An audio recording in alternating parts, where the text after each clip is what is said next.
Let's go. Hello? Okay. Should be live. Howdy, stream. Yep. Yeah, here. Hello. Hello? Yay. Hi. Hi. Hello. Let's get started. Hi. Hi. 1 sec. Pulling up one last thing. How dare you? We had 5 minutes of warm I've been trying so hard. So fast. Ugh. What the? Oh. Still have my PDFs up from earlier. Oh god, my entire room now smells of popcorn. Worst things My could room happen. smells like a chicken. Chicken. A live one or a A cooked Yes. living I one. have a chicken, a live chicken. Oh, You that's have- not the answer I was Apparently- expecting. Do you have a Ready live for chicken in there? slaughter. I currently have a live chicken in my room. She is just chilling with me. She's here to play There. D&D. The Alright. poop kind of smells pretty bad. Like, as far as poop goes, chicken Yeah. poop smells kind of really bad. Yeah. Wait, what was Chad's chicken's name? Chad's chicken? Yeah. Oh, fuck. I don't know, dude. No. We changed the name every Uh, session, I think. No. No, he had a name for it. did have I had a a name for it. I did. Yeah. Fuck me. I'd have to go and check. It just never Yeah. came. Oh well. It did. Like, did. twice. Yeah. Like, twice. And I was like, fuck, I better write this down. And I did. On his character I, sheet, I I did think. too. Yeah. It's somewhere in my documents. I'm sure I also have the list of toads somewhere as well. Mm-hmm. Okay. I'm good. Let's get started. Last session, you guys started after long resting after escaping the dragon hatchery in the raid camp. You all woke up and talked amongst yourselves for a little while, communicated to Cassiopeia that you hoped you could maybe find a way to send her back to Beastlands in Baldur's Gate. And then you all headed out back to Greenest to meet up with Leosin Erlanthar, the person who asked you to go back to the Dragon Hatchery and find information. Before you met him, you met a new companion, Alba, who introduces herself and asks to join the party, and you all agreed to let her come with you. And on the way there, Z detoured and looked down the road and saw some last leaving wagons. Whether or not they were cult wagons or just people heading away from Greenest, it's hard to tell. Kira goes and speaks to Leosin, relaying to him all the information you all learned. And he tells you that he had plans to head northeast to Berdusk and then Elturel. He has a friend in Elturel he wants you to meet. And so Kira agrees to take this route instead of your original plan to go through the woods of Sharpkeep. So, and in the rest of your downtime in Greenest, you interrogate Frulam Mondath, the chatty, purple-robed cultist who Haskell had met like 2 nights ago, and managed to get some information out of her, though it seems she was suffering from some sort of head injuries, and is able to tell you that Neratar, the place written on the note, is in a Black Dragon's territory, and Bresmir, the leader of the Raiders camp, has connections to some Black Dragons. You all left her in the prisons in Green. The only other things you did, Governor Nighthill told Z about Alara, a wood elf that Creek had told him about, and Alba and Kira go pay one last visit to Alba's dead siblings, before heading out to Berdusk. And after a few days of travel, you reach Berdusk, and Leosin leads your party to Twilight Hall, a headquarters for his and Kira's group, or his family, the Harpers. And Gira explains who they are and what they do, and you meet Gira's, or one of Gira's former mentors, and From there out, you buy an ox. Was it an ox? I think it was an Yeah. ox. Yeah. For sure. He doesn't have a name. You need to tell me his name eventually. And you all hired a ship downriver to Elturel, which is where we left off last session, as you arrived in Elturel. And Bree, it's a good ox name. Yeah. As you all arrive in Elturel, by boat, you're able to pull it into the several docks that line this kind of fortress-like city, and start make your way off the ship. And at this point, it's probably like early-ish afternoon, as you're unloading the boat of 7 people, a unicorn, and an ox. Yeah. You're definitely getting some strange looks from the dock workers. And as you get off the boat and able to kind of give some probably a last payment to the person who got you here, you all are in Elturel. And Leosin turns to look at you all and says, I know where my companion is. I need to talk to him as soon as possible. I suppose if there's anything you need to do in the city first, that would be alright. I will be talking with him privately at first. Otherwise, you are welcome to just come with me.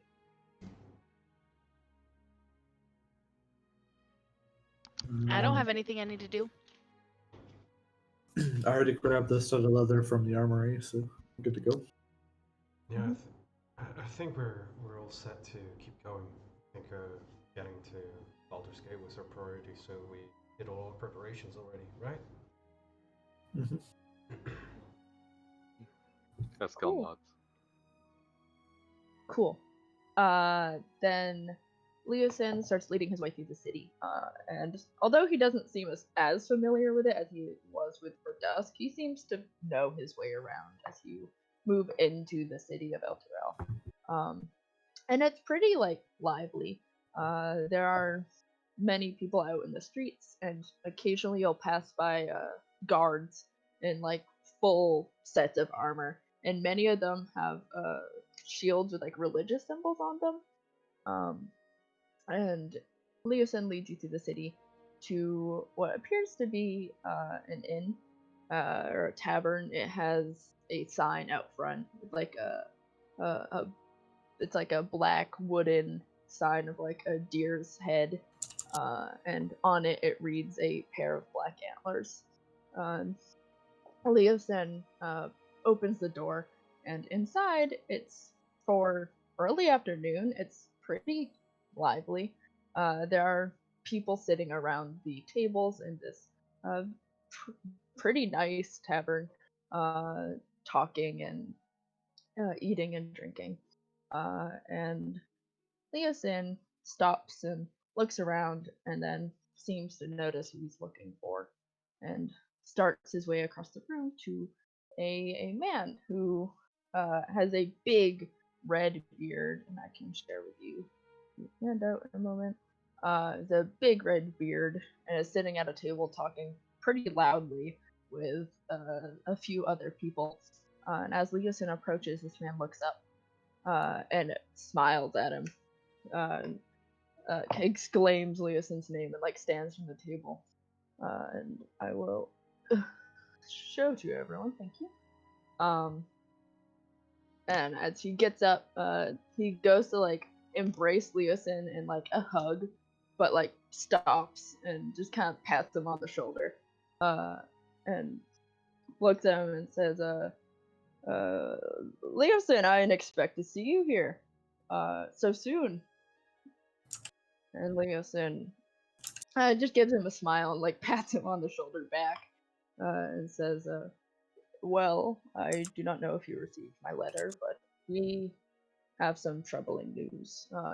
At that, the kind of like joyous expression on this man, Anthar Froom, his face kind of like falls a little, and looks back at all of you guys who have followed Leosin in a little bit of a smorgasbord of people. Hello.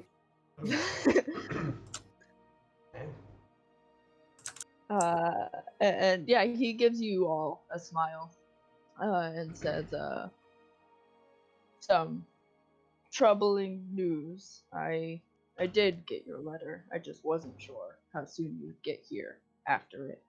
I suppose these are the other people you mentioned.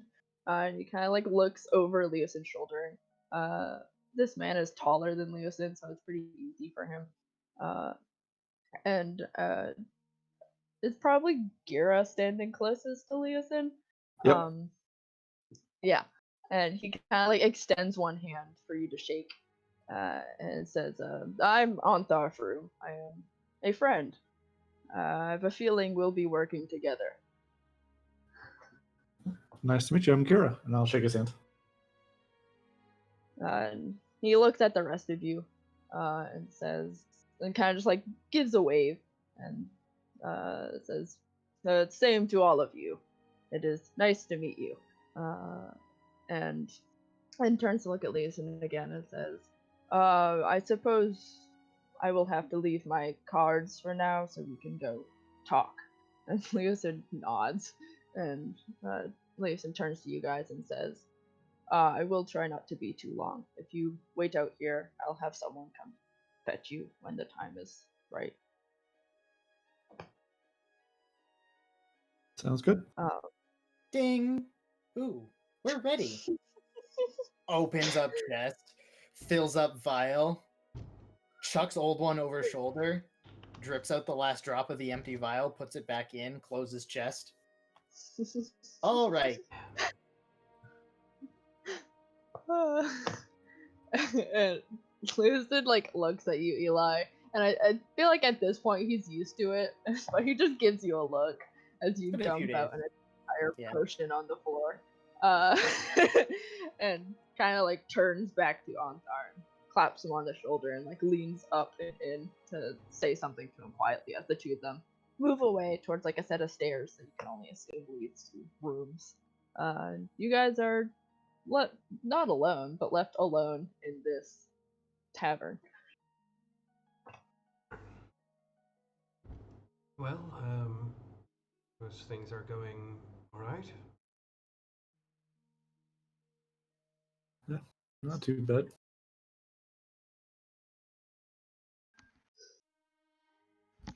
What do you think he needs to talk about? We know where we're Honestly, going, no idea. so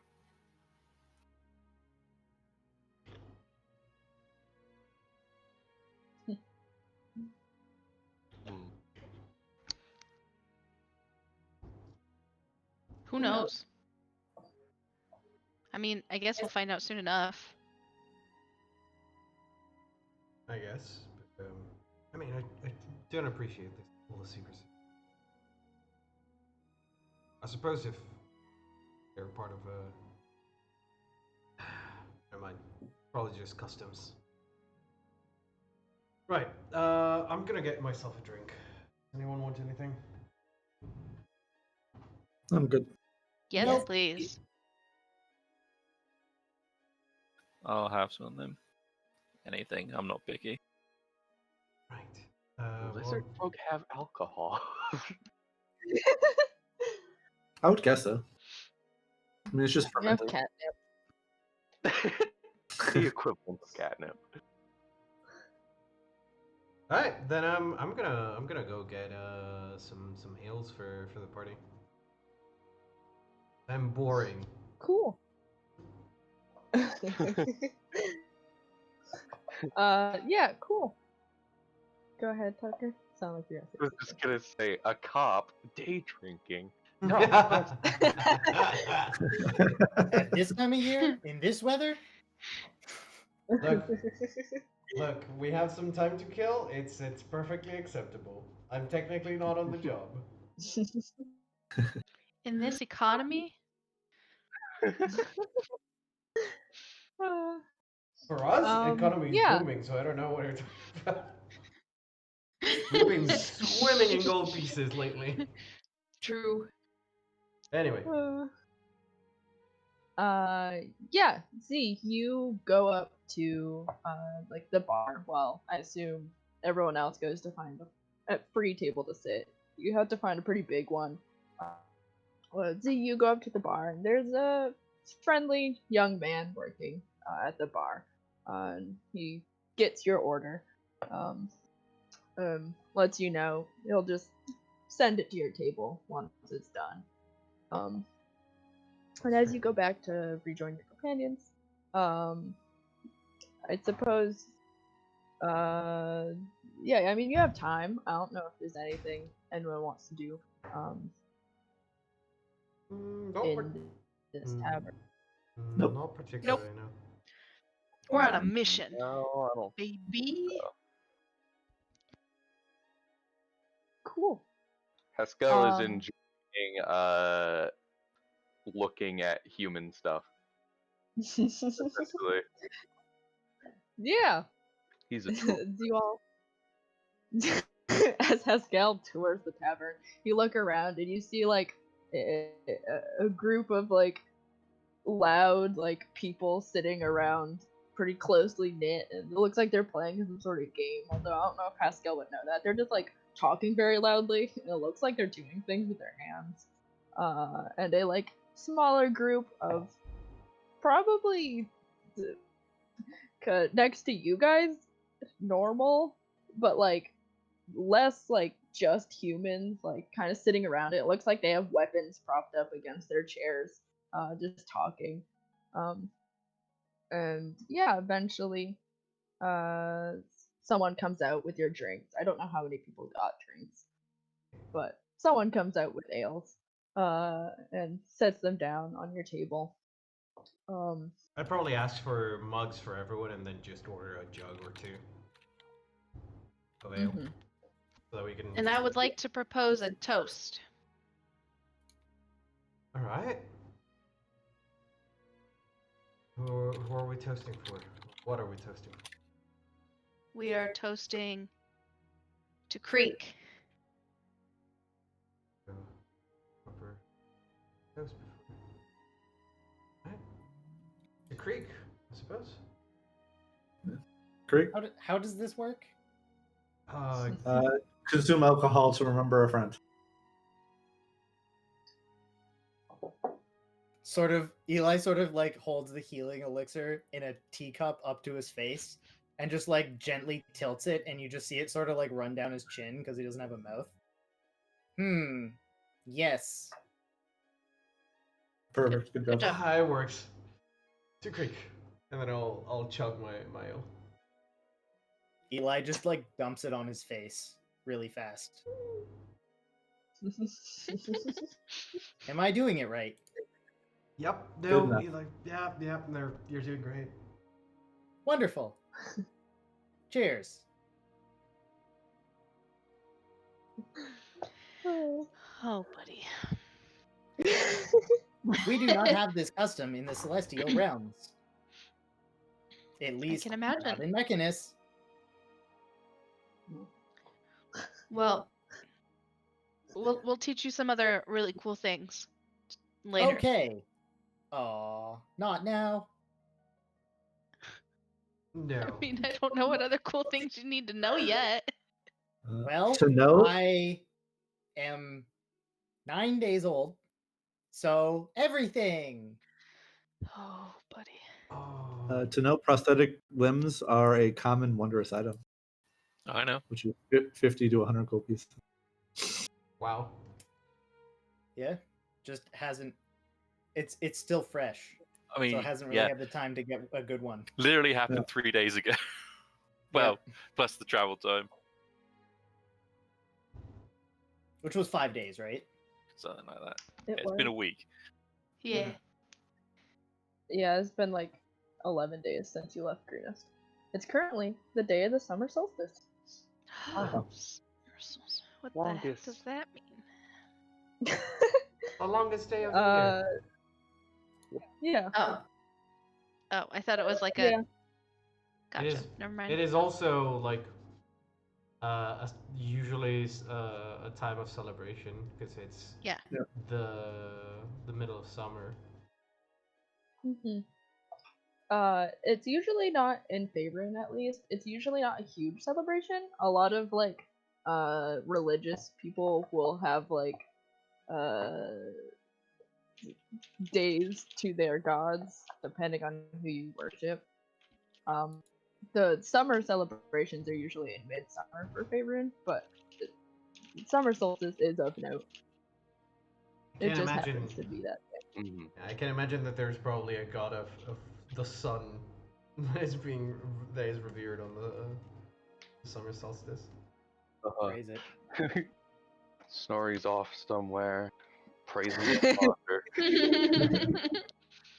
Aw. um, yeah. You guys sit around in this tavern for a little while. It's not too long. It's probably like 30 minutes past, and you're all just talking amongst yourselves. Maybe getting to know each other a little more, that you haven't been able to, or whatever you hadn't been able to during the travel time you've had, which is quite a lot. And eventually, a young man, is neither Leosin or Amthar, approaches your table. He's younger. He's also wearing like that armor with the clenched fist kind of like emblem on it. And approaches your table and smiles at you guys and says, Antar Froom and Leos and Orlantha are ready to talk to you now. He asked me to come get you. Okay. Right, lead the way then. The young man nods, and like waits for y'all to stand up. Go ahead. Can I roll an insight to see if he's telling the truth? Yeah. Yeah, he's just here to lead you to his room. Yeah. Yeah, this young man waits for y'all to stand and put aside your mugs of ale before starting to lead the way up the stairs, the same way Leosin and Anzar went. Kind of tries to like give you like a how are you? How's the weather like? Like, I'm as he's broken. what? The weather is weathering. Just looks over his shoulder. He's What? not very good at small talk. Just I mean, he's not very good at talk. If you Small say talk, so. big talk, deep talk. It's none of them. TikTok. Just don't mind him. Yep. Just don't mind him. Let's Right. So you've been working with Onthar and Leosin for a long time. Oh well, not Leosin, but Anthar. I'm his squire. Oh.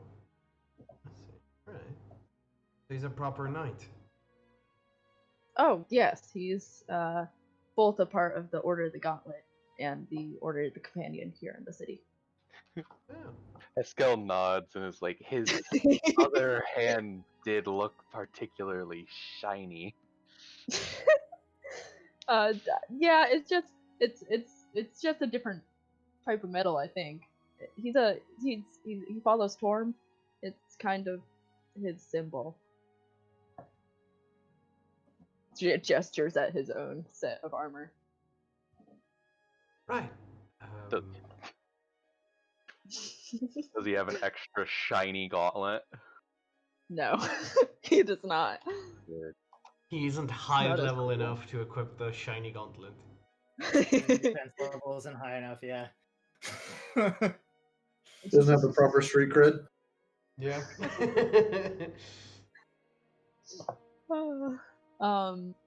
This young man does lead you upstairs, into like a room down the hall. It's like at the end, and steps like ahead of you guys and opens the door for you and just kind of stands out of the way as you're all welcome to enter. And you do see Anthar Freeman Leosin sitting at a table, and it looks like it's just another like room in this tavern. So there's like a bed and some stuff like in chests against the wall. And as you come in, Leosin kind of nods at you. And Anthar seems a little less like smiley as he was downstairs. He looks like he's contemplating something. And as you all enter, the Froome Squire closes the door behind you. And Anthar gestures for you to come sit. And as you all make your way into the room, you see kind of Leosin kind of like scoots out of the way so you guys can sit facing him. And Froome just kind of like leans his elbows up against the desk and says, so I've heard of your many accomplishments. I am impressed by all of you. Thanks. I'm not sure I would call them accomplishments. There were more sort of things we had to do. Murder. Self-defense and protecting the law and order, but Ridding out of all the evil. yeah. Anyway, sorry. You were gonna say something. What do you? You've been caught up on everything that we've done then. I have, and I mean, you say they're not accomplishments, but you have learned more in the past 10 days than we've been able to uncover. I'm sorry, did you just say 10 time. days? Yes, that's a fortnight. Listen, I didn't think through that word. Listen, sometimes it do be 10 days, and sometimes it be a fortnight. Just tomato, potato. Just let it Pretty happen. sure 210 is 10 plus 10. That's 20. Is that right? Yeah, but a week is called a 10-day, so Are there 10 days in a week down here? yes. Yes. That makes sense. We have 3 10 days in a month, and sometimes there's an extra day on the end to make up for 365 days a year. What an arbitrary Yeah, number. that's hard. Huh. It would be Yeah, strange if people astrology. just created randomly assigned numbers to differentiate the months of the year, wouldn't it? Yeah. It would be really, yeah. Agreed.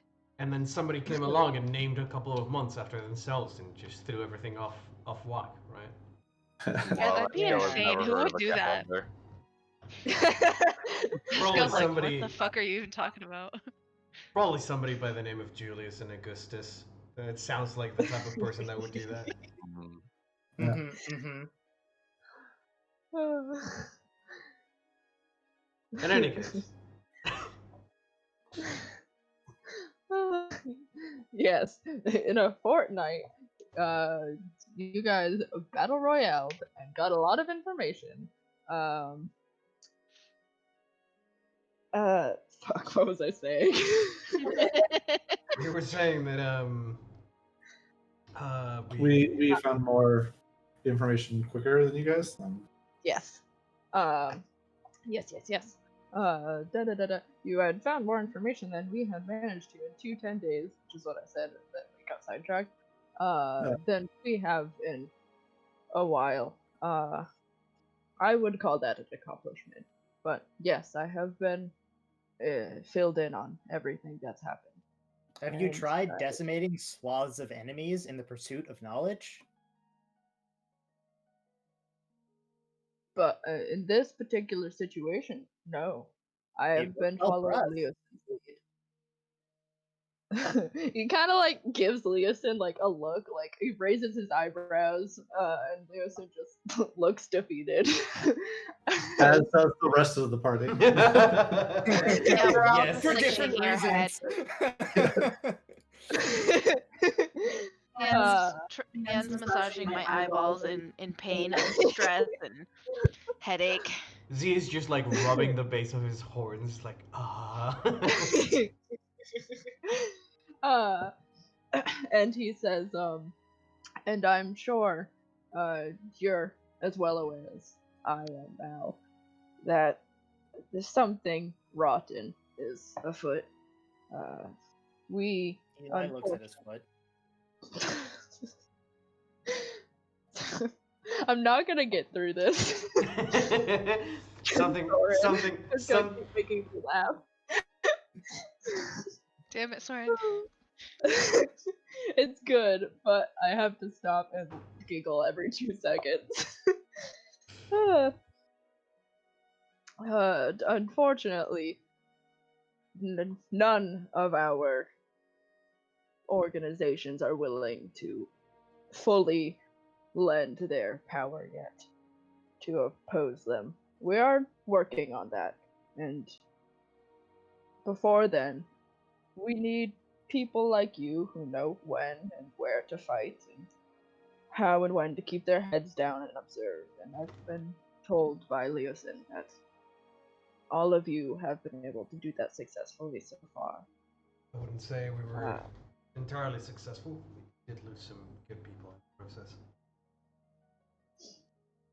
He nods solemnly and says, I heard about your loss, and I've heard you added an extra member a little last minute. He looks at you, Alba, and says, I only hope you are also show competence like the rest of your new companions. Guess we'll see. I suppose so. But, I'm not sure exactly how much my friend here has kept from you, but if you're going to be working from us, then it's imperative that you are as knowledgeable as we are. So, I know you went to Berdusk and spoke with some of the Harpers. We are also working with my membership, the Order of the Gauntlet. It's similar, but different. And the Emerald Enclave, who are helping us as much as they can too. It hasn't been disclosed before because this is sort of not something you just go around telling people, at least not for the Harpers and the Emerald Enclave anyways. But that is who you have backing you up right now. A knighthood, a lot of druids, and the Harpers.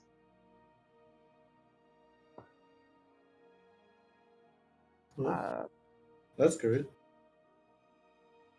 Yeah, he nods and says, none of the leaders of these organizations have gotten fully on board to putting effort into stopping whatever's happening before it starts.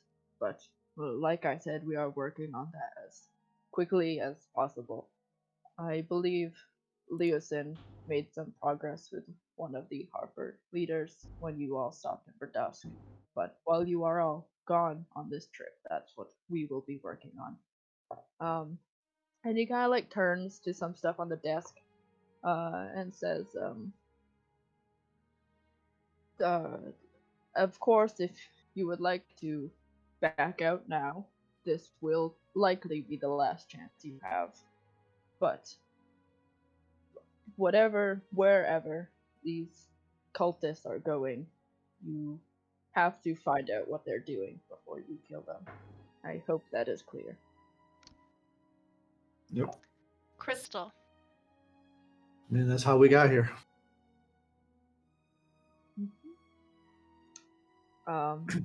I have an agent, and Baldur's Gate who lives in the Black Gate district who will be able to help you get on board whatever caravan they're likely to leave with.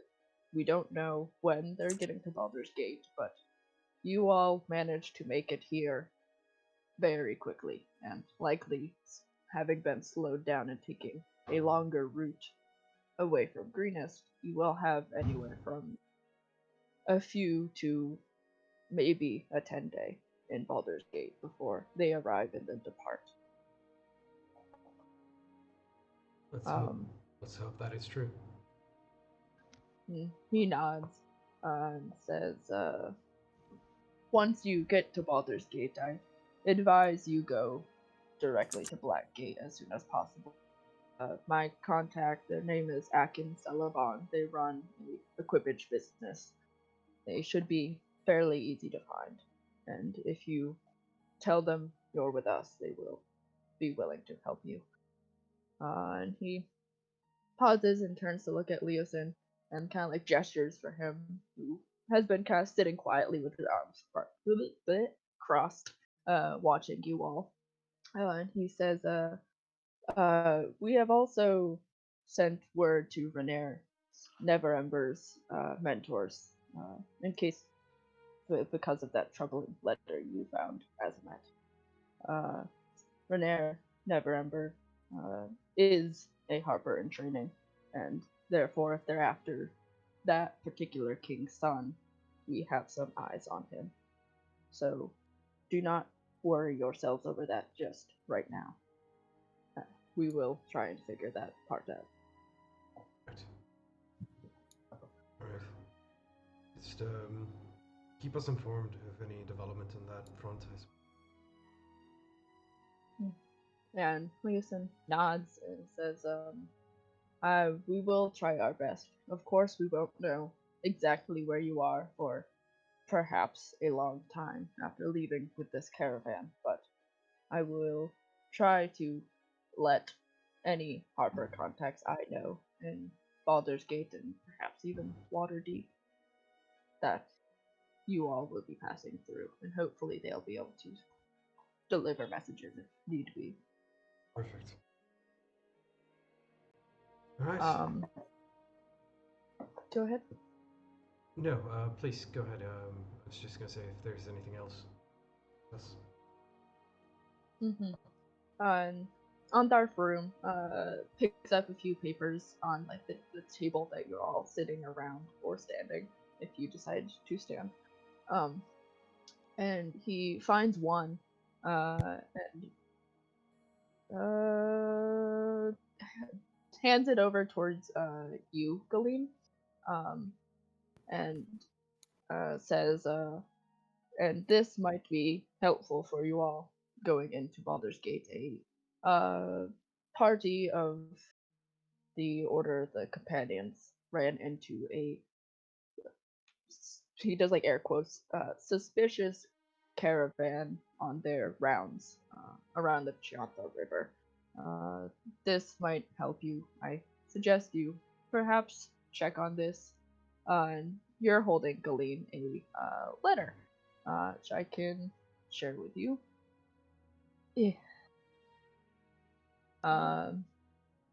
And just to read it out loud for everybody, it reads, Dragonwing Limura Ironcloak. I fear our operation may have been compromised with the escape of the monk Erlanthar. Thus, we begin the second phase. Our collected horde will be split among a number of caravans, each sent on a different route to the city of Baldur's Gate. Once there, sell your wagons and supplies, secure your part of the horde, and seek our agent, Aravax Fox Traveler, who will give you further information.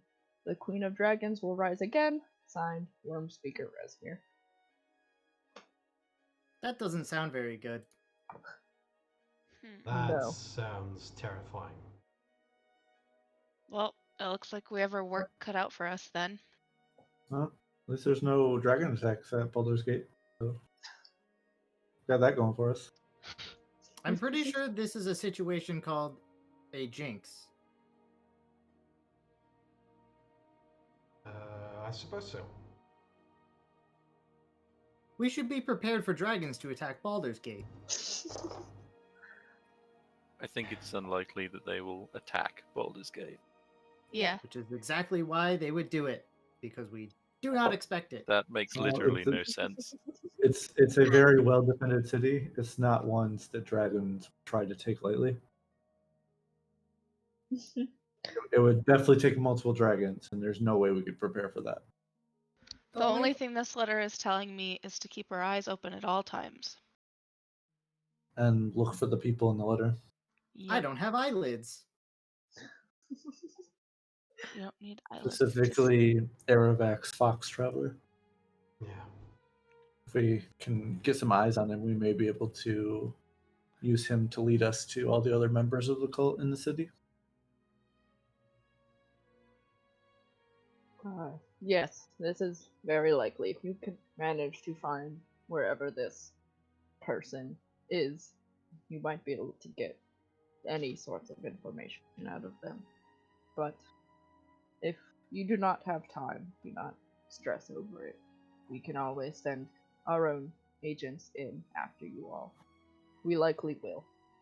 And I do not believe they will dragon attack Baldur's Gate, Eli. As far as we're aware, Greenest is the biggest town they've raided yet. So, I'm not sure if they're willing to step up to the largest city on this part of the Sword Coast.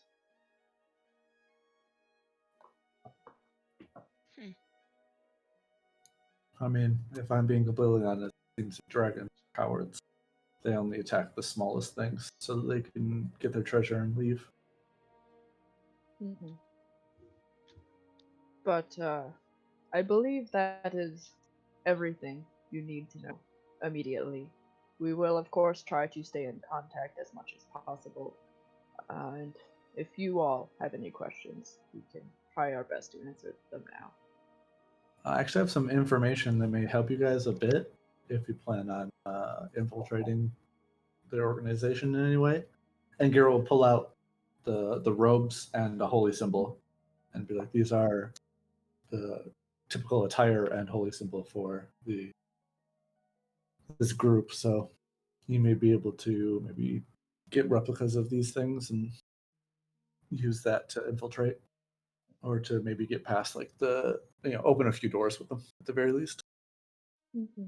Are you like passing it over to one of them, or are you just showing them? Just showing them. Yeah. Okay. Yeah, they both look at it. I don't know. I think at the holy symbol of Tiamat in particular, they both. It's like a. Oh geez. But they nod and say. The more chatty of the two, Anthar, says, yes. Thank you, Gira. This is useful, I'm sure. I hope we'll be able to figure more about all of this and what has changed since last time they rose on the Sword Coast. No problem. I'm gonna stuff it back into his bag. Mm-hmm. I'll probably show the mask. Well, forgot about this. Yeah. Yep. Cool. I kind of look between all of you. And I suppose just says, I hope that clears everything up after a long time of working with my friend here and him not willing to answer many questions. But if you do have any last questions, you are welcome to ask them. Where's this wagon we should check out? Oh, well, if you go to my contact, Akin Celeban, they should be able to equip you with everything you'll need, but it will probably be easier to get hired on as guards or to help other merchants. Many, when you're heading out of Baldur's Gate up towards the Trollclaw Ford, it's usually in large caravans, and you'll be able to get hired on, I hope, unless you wish to instead take your own wagon. I mean, that's actually how we all met, so it shouldn't be too big of a deal.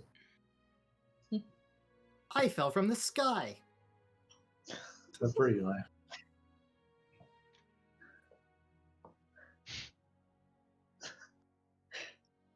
Right. Well, I suppose then we are owed a wagon travel with Eli to know each other a little bit better, right, guys? Yeah. Right. I don't really have any other burning, pressing questions, so I think it'd be best if we make the most out of our time and start heading towards Baldur's Gate. Sounds good. And to clarify, yeah. are we taking the river to Baldur's Gate, or are we taking the road to Baldur's Gate from here? No, I have a boat you all can use to get down to Baldur's Gate. Awesome.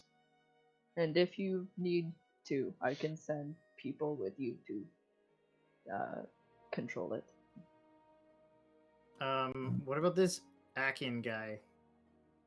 The informant dude. Where are we gonna find him? Dude. Blackgate, I believe. The Blackgate district of Baldur's Gate is the northernmost Northwest. outer district. Okay. I know So where it we is. have like an address there to go to, kind of thing. Yeah. Okay. Yep. All right, All then right. we Yeah. have our So we work just cut gotta out for get. us. Yeah. We just gotta mosey. Cool.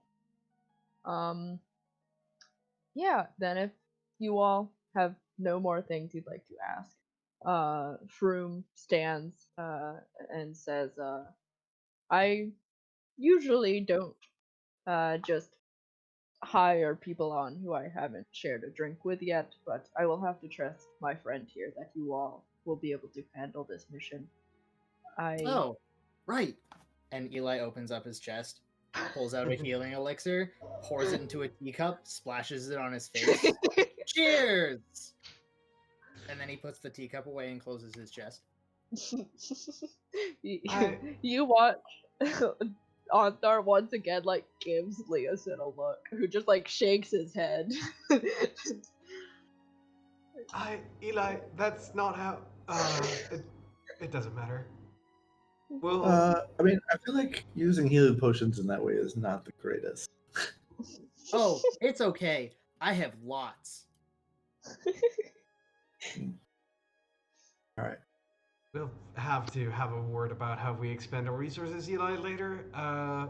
Onthar, Leosine, it's been a pleasure working and traveling with you, respectively. I hope that we'll have that drink on our return trip, I suppose. Anthar gives you a smile, see, and kind of like holds a hand out for you to grab, and like pulls you into like one of those like bro hugs and like slaps you on the shoulder. A Shoulder warrior's hugs. embrace. Yeah. And says, I hope so. Good luck, everybody. This could prove very dangerous. It likely is. So, I hope you can all hold your own. Pretty common. Okay. Come this way. Let's go. All right. Yeah, as you all, as whoever's like in the front goes to open the door, it gets pulled open for you, and you see the same young man still standing outside. And all of you are welcome to leave. Gira, as you're leaving, Leosin stands and puts a hand on your shoulder, just like to stop you momentarily. I'll hold back. And just as you like turn your head to look at him, he gives you a smile, and he says, "Good luck, Gira. Though keep an eye out for that harem Jarub. He and your other friend were sent northward, and they haven't heard word from him in a long time. I don't know what happened, so perhaps just keep a lookout for him." We'll definitely do that. And he like gives you one last pat, and lets you go to follow the rest of your friends out the door. And as all you file into the hallway, The young squire closes the door behind the last one of you, and starts leading the way back down the stairs. And once again, it's kind of like, I hope everything went well as you're heading downstairs, as sociably as possible with Eli and the party.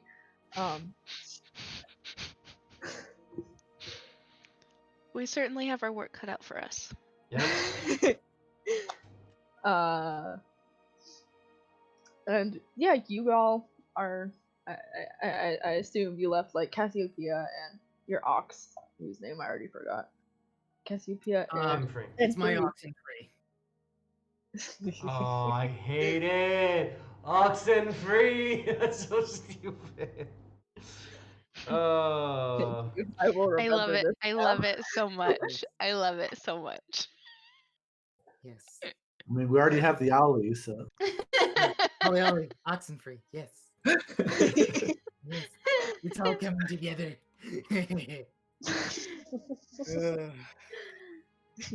Yeah, you left Enfree and Cassiopeia and Groshax somewhere outside, and you're able to like gather everything up and gather your animals up, and head back down to the port, as it sounds like you wanted to leave as soon as possible. Correct me if I'm wrong. Yep. Yeah. Absolutely. Every time Cool. we spend in this town, it's a minute we're wasting on getting some advantage against the dragon cult. Cool. Then yeah, you're able to find the boat that Antar chartered for you. He probably like told you like, go here, there will be these people, just talk to them.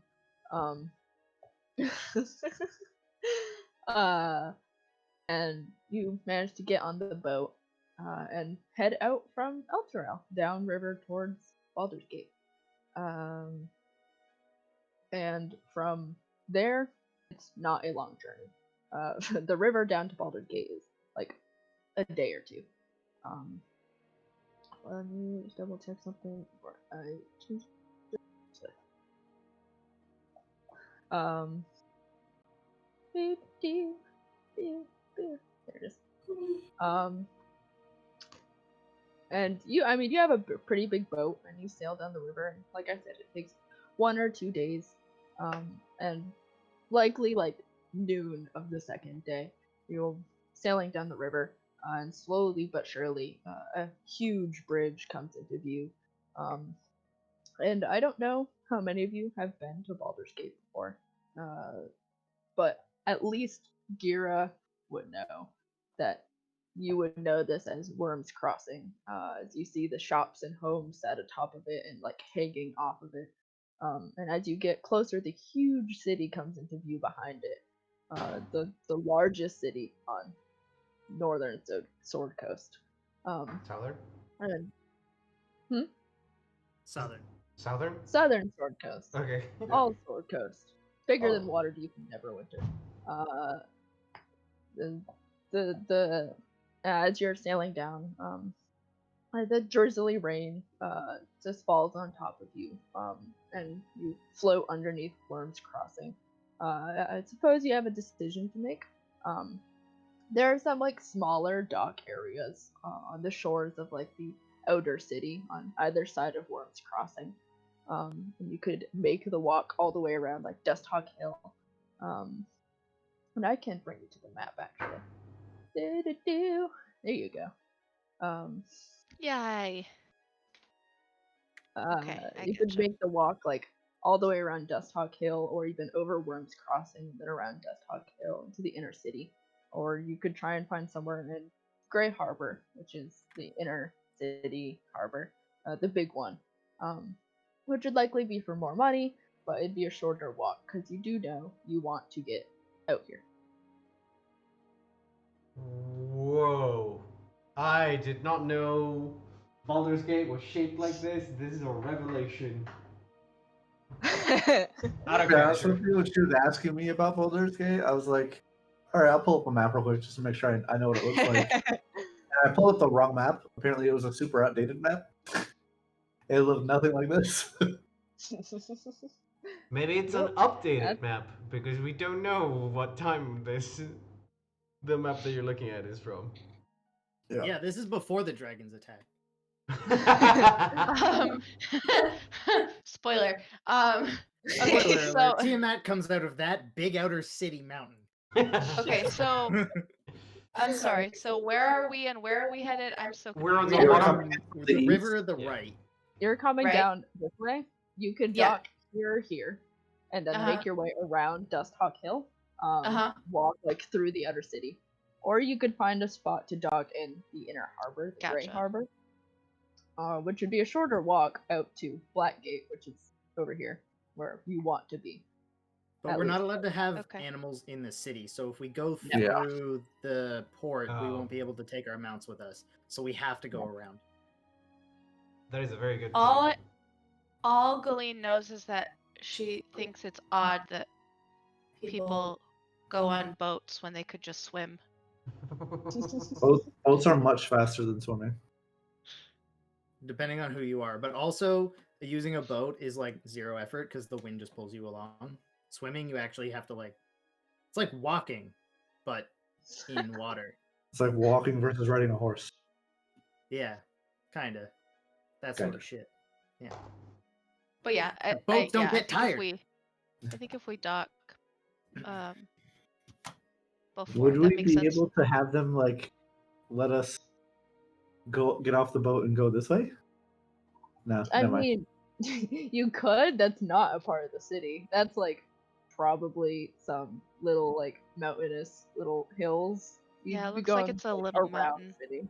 Well, I realized immediately the issue of getting the mounts off of the boat at that point. So Yeah. we have to go Yeah, to we a have- dock. Yeah, Yeah. we have to do the Worms Crossing. Yeah. And Yeah. we have to go around, spend some time going around. Yeah. Makes the most sense, I guess. Besides, if the caravan was to be coming from the south, the only way that they could get into Baldur's Gate is through Worms Grove. Mm-hmm. We'll get an opportunity to ask around and see if any big caravans or anything came by. Yeah, if you guys actually wouldn't mind landing on the southern part of the river, Sure. got someplace I'd like to check in on. Sure. Yeah. We can do that. Cool. Yeah, you steer the boat down south, towards the slums of Baldur's Gate. Rivington is the Yes, Rivington. town. Yeah. The district of Rivington. And it's pretty easy to find somewhere to dock. Whoever's there charges you like a silver piece to dock your boat there. And you all are able to get off. You're definitely as you like get off, you can tell this is a pretty slummy part of Baldur's Gate. You see pretty like run down, the furthest from the city. And you're definitely getting some like looks as you like unboard the boat and bring a unicorn off of your boat.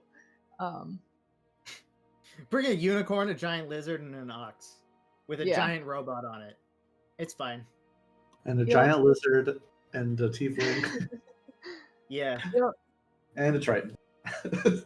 And a winged tiefling to be more precise, Yeah. which is even rarer Yeah. than just a tiefling. There's definitely Yep. tieflings. Winged are probably more rare. Mm-hmm. So we're just a totally normal adventuring party. Yeah. Yeah. I'm pretty confident we're never going to be able to infiltrate ever again. I want to point that out. Yeah, you should have just Ollie, you should have just killed all of us so we could start over so that we could maybe be a little bit better at Listen, Pascal is infiltrating. a perfect infiltration candidate. The That's rest true. of y'all, Yeah, however, not Alpha great. could do it. Yeah, that's true. Haskell and Alba, they go alone. I mean, I think Gero would be Party. fine. I'm just a shadow guy. Oh yeah, Giro would probably also be fine. But, I mean, half our party, all right. The other half, though. Yep. Hey. You like I you can walk get into a myself- camp, be like, "Help! I bleed healing elixirs. Help!" They could just use him as a vending machine. It's the perfect infiltration. Uh, but yeah, you all get off in Rivington, and I suppose Gira might be leading the way as Blink.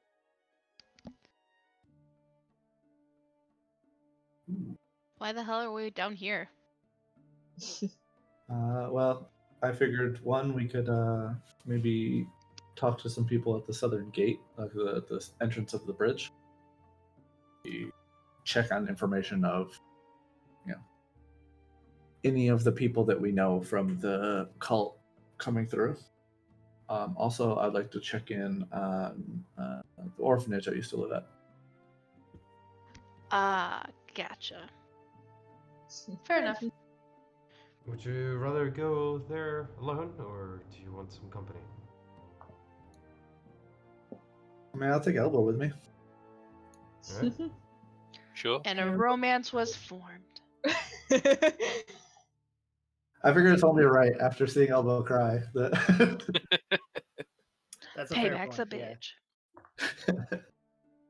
Right. I'll go see if I can talk to some guards. Maybe get a lay of the land. See if any large groups, any Sounds good, suspicious I'll join you. individuals came by. All right. Also, quick suggestion: Wait. if you guys have a coin purse, I would advise breaking up into lots of smaller, different coin purses that you hide about your body. Right. I suppose a lot of Sure. pickpockets in here. Okay. I used to be one of them. Oh. Okay. Okay. Actually, Galeen, and I'll Z gets a little bit closer to you, Galeen. I really don't want to leave Eli and Haskell alone in a big city. Do you handle them, and I'll go talk to the guards. Yeah, I think I can handle him. Yeah, sorry about that. About this. That's okay. I understand. Sometimes I gotta be babysitter. Maybe we can trade. I mean, Eli is definitely a child. No, go ahead. I probably seem a little suspicious and out of place anyways. More than you, so. Somehow, yeah. Yep. I don't want to Alright. blow any covers yet. Right, I'll see you in a bit then. Cool. Galeen, Eli, and Haskell, are you just staying by the docks, or are you gonna go try and find someplace to stay? I suppose. Where you Everybody's going? kind of just saying what they're doing, and Eli's kind of standing there beside Haskell, and is like, I have no idea what I'm doing. It's okay. Just sit tight. Okay, Haskell and Eli looks sits at down. Eli. He's just like, I've never been to a city this large. Calm down. I'm perfectly calm. Chill out. Calm your tits. Stop yelling. Eli just be like, I don't have an anger module, or it's broken. I'm not And sure. you hear Galeen under her breath. Crap. This is why I don't have children. Oh my god. The whole claptrap thing of like, I know my voice doesn't show it, but I'm livid right now. Exactly. Yeah. Precisely. And while they're just kind of figuring out what they're going to do with their time, hopefully stationary, I'm gonna kind of just do a sweep of the area by the docks. See if there's anybody that looks suspicious, out of place, just like us, or if there's anything I see. Give me a perception check. Yeah, you as you kind of listen to Eli and sometimes Haskell chatter in the background, you tune them out and look around. And this definitely seems like Galeen hasn't been on land very long, but definitely seems like a pirate city. as you like look around, you see big boats moored in like the harbor towards like the huge inner city.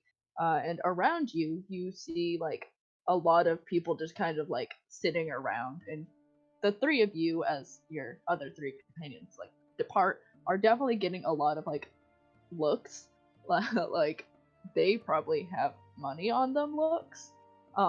As you're kind of just standing around with a unicorn, a giant lizard, and an ox, and have like this huge robot and a lizard and you in like this shiny armor, and you can tell there are people like eyeing you up, and not in the sexy way. Aw, man. Aww. Um. All right, then I'll just I'll keep, passively listening to Eli and Haskell, but just keep kind of my wits about me and just keep Mhm. scanning just to make sure people aren't coming for me. Yeah, you as you're like standing around the docks, you see some people like moving like cargo into some boats, and there are occasionally people who like start to like strafe over towards you, but with like the 17 perception check, you kind of always just like give them that like glare, and they look at you and just move away. uh and yeah, you all hang out by the docks in this part of Baldur's Gate. Gira and Alba. Gira, you know where you're going. Alba, you don't, so you're probably following Gira's lead. It's been a long time since you've been here, Gira. Like, Yeah, like a generation. Yep. yeah, basically. But you know your way back to the orphanage you grew up in. And you make your way through the streets of Rivington, and give me a perception check. Right.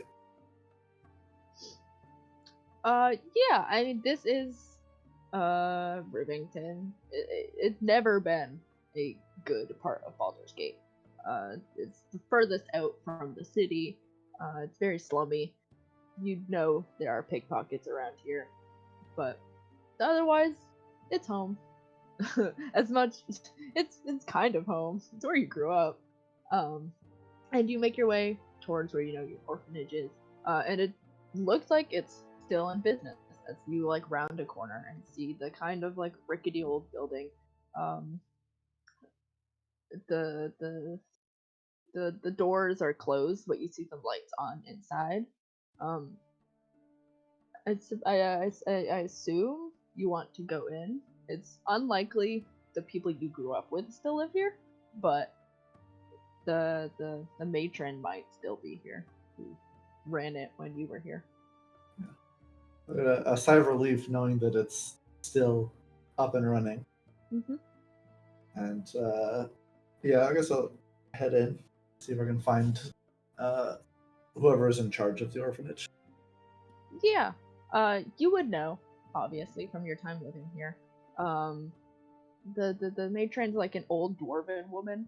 Her name is Raren Copperplate, and she was she was not like mean. She tried, but it was like in this district she didn't have a lot of money, and was kind of like not super sociable with you guys. So you know her and she's nice, but like as you open the door and step inside with Alba, I assume, following behind, you see some small children first, just in like the entryway. It looks like they're like pulling off like muddy boots, and they like turn to look up at you as you step in, like full adventuring gear. Your bow is probably slung over your back, and their like eyes go wide as you step inside. They kind of like exchange a glance, just kind of stare at you. I don't know if you want. Smile and a high little one. Yeah, one of them, like a little girl, it looks like a little human girl, kind of like smiles back at you and waves enthusiastically. But they stay quiet. Just kind of, it looks like in like young child awe. And as you like step in behind them, Elba, they look like even more like whoa, like these are two adventurers. And the two of you, head further in, and it seems like it's still kept up to the same standards as it was when you were here, which isn't great, like I said. But you do see, like through a kitchen door, the old dwarven woman. She hasn't noticed you, and Alba, you're standing behind, still kind of in the entryway. I suppose you're free to. The two of you are free to do what you wish. All right. Well, Giro will turn to Elba. Be like, well, this is where I grew up. Something I've got to do is I'll hold my finger up to my lips and I'll sneak up behind the dwarven lady. You're gonna give her a heart attack and she's gonna fucking die. Congratulations. This is, remember, this is a dwarf. I'm likely to get punched. True. Give me a stealth check just for shits and giggles. All right. Oh my god. Oh no! Oh no! Gara, you know which floorboards creak as you like quietly like go through the home, through like the kitchen door. And are you just gonna like tap her on the shoulders, or what do you, as you sneak up behind this old lady? I think I'll give her a little. Yeah, you sneak up behind. You're silent, and as you get close up behind her, you make the noise, and she jumps, and she like spins around to look towards you, like holding like a wooden spoon, and she's like, "By God, Gara!" You know, I have to give you a scare for old time's sake, right? And I'll go in for a hug. Yeah, you have to lean down as the Raren Copperplate. She's this old dwarven lady, as I said, and you remember her like long braided hair and beard being a little redder last time you saw her. Now it's almost fully gray, and she, as you lean down, she leans up to greet you, gives you like a big pat on the back, looks up at you and says, "Since when were you stopping in Baldur's Gate? You know, I still have all of your stuff here, Gira. You just left." Well, there was extenuating circumstances that forced me to leave without being able to say goodbye. I figure, 60 years by. I hope that most people have forgotten about me by this point. So I figure it was all right to come back. She like narrows her eyes at you, like trying to figure out what did you do. And like this woman dealt with your pickpocketing. It's like, what'd you get yourself into 60 years ago? But kind of like gives you like a pat on probably like your lower arm, because you're a pretty tall elf. Yeah. And says, well, I suppose better late than never. I mean, if you want to go visit your old orphan mates, there are probably still some around here in Rivington. I kept tabs of some of them. And like I said, I still have all your stuff. It's too small for you now, though, I think. Yeah. I mean, you're more than welcome to hand it off to the younger ones. I have no need of this stuff. But I appreciate you holding on to it. She smiles and is like, "Yeah, I thought you might have died, but I figured I'd keep it just in case you showed up one day." I mean, I was close, to be fair. She just shakes her head and like turns back goes to turn back to what she's doing. Where are you standing, Alba? Alba wouldn't have moved from the door because obviously Gira wanted to sneak up on the dwarf. She's just sort of stood leaning against the door frame, watching them with a actual first genuine smile that you'd have seen off her in the entire time you've known her. Mhm. And with that, I'd probably wave Alba in now that I've sufficiently scared her. Yeah, as you like wave Alba in, you see this old woman notices you and kind of like raises an eyebrow at you in like a suggestive manner, Kira. Like just like a huh? Nah. I'll give a quick shake of the head, like, no, this is one of our new companions that recently joined the group that I'm actually traveling with. Ah, I see. Nice to meet you, young lady. Young lady. I'm Raren Copperplate. It's nice to meet you. Pleasure to meet you too. I am Alba. She kind of like reaches up to shake your hand. No hand. Like reaches up with her like her right hand, realizes, looks a little embarrassed, and just switches hands. Yeah, I will shake with her left hand, which she looks awkward doing as well. And turns to look at you, Gira, and she says, "Oh, now what are you doing back in Baldur's Gate after apparently almost dying?" Just had some business.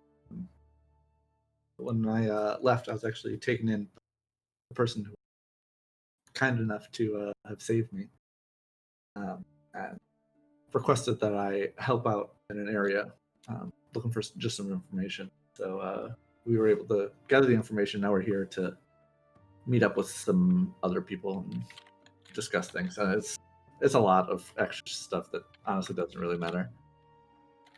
Also, when I hugged her, actually, never mind. I'm gonna just do it not sneakily.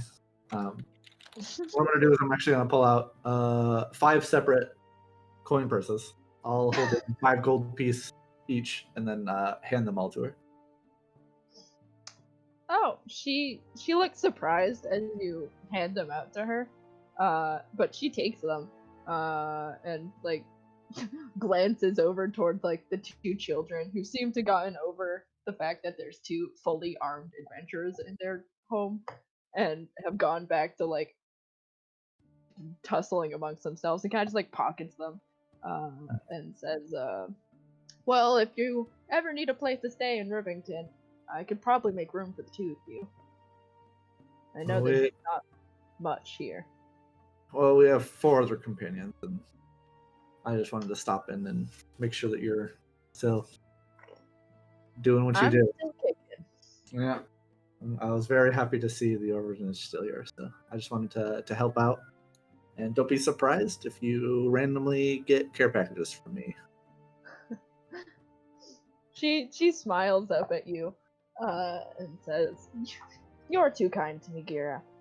Now, I don't know if I can fit 6 of you in my orphanage, but I hope you can find somewhere else to stay for the other 4, if you."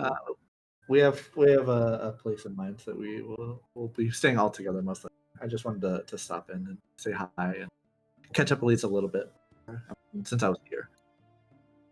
She nods, and says, "Of course. It's always nice to see you all grown up. Usually, the humankind, I see them grow up and then get old faster than me. So Yeah. Also, if you ever do pass, make sure you leave something here so that if I come back and you're not here, I'll know what happened. of course. I don't plan on kicking the barrel anytime soon, though. Don't worry." I hope so. He's like pats you again. Or I hope a bunch of kids get to terrorize you for many, many more years. She like rolls her eyes and turns back around to like what she was cooking before you spooked her, and like takes like like a cloth off the counter and like throws it back at you over her shoulder,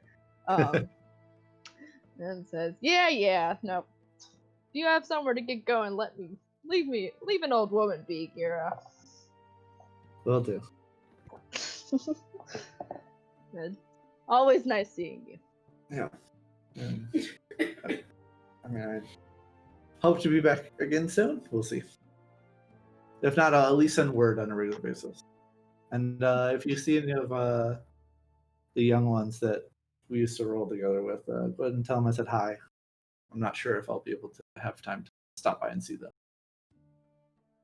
She like nods and says, I'm not sure if they're young anymore, Kira, but I'll make sure I do that for you." Well, compared to us, they'll be young. She like just nods her head, like, "Yup."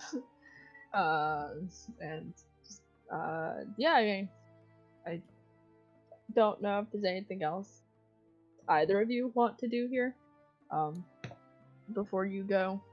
She turns one last time to look at the two of you, and says, "No, don't go almost dying again. I can't deal with that more than once. You too." And she like points at you, Elba. I'll try. I'll make sure to keep us safe.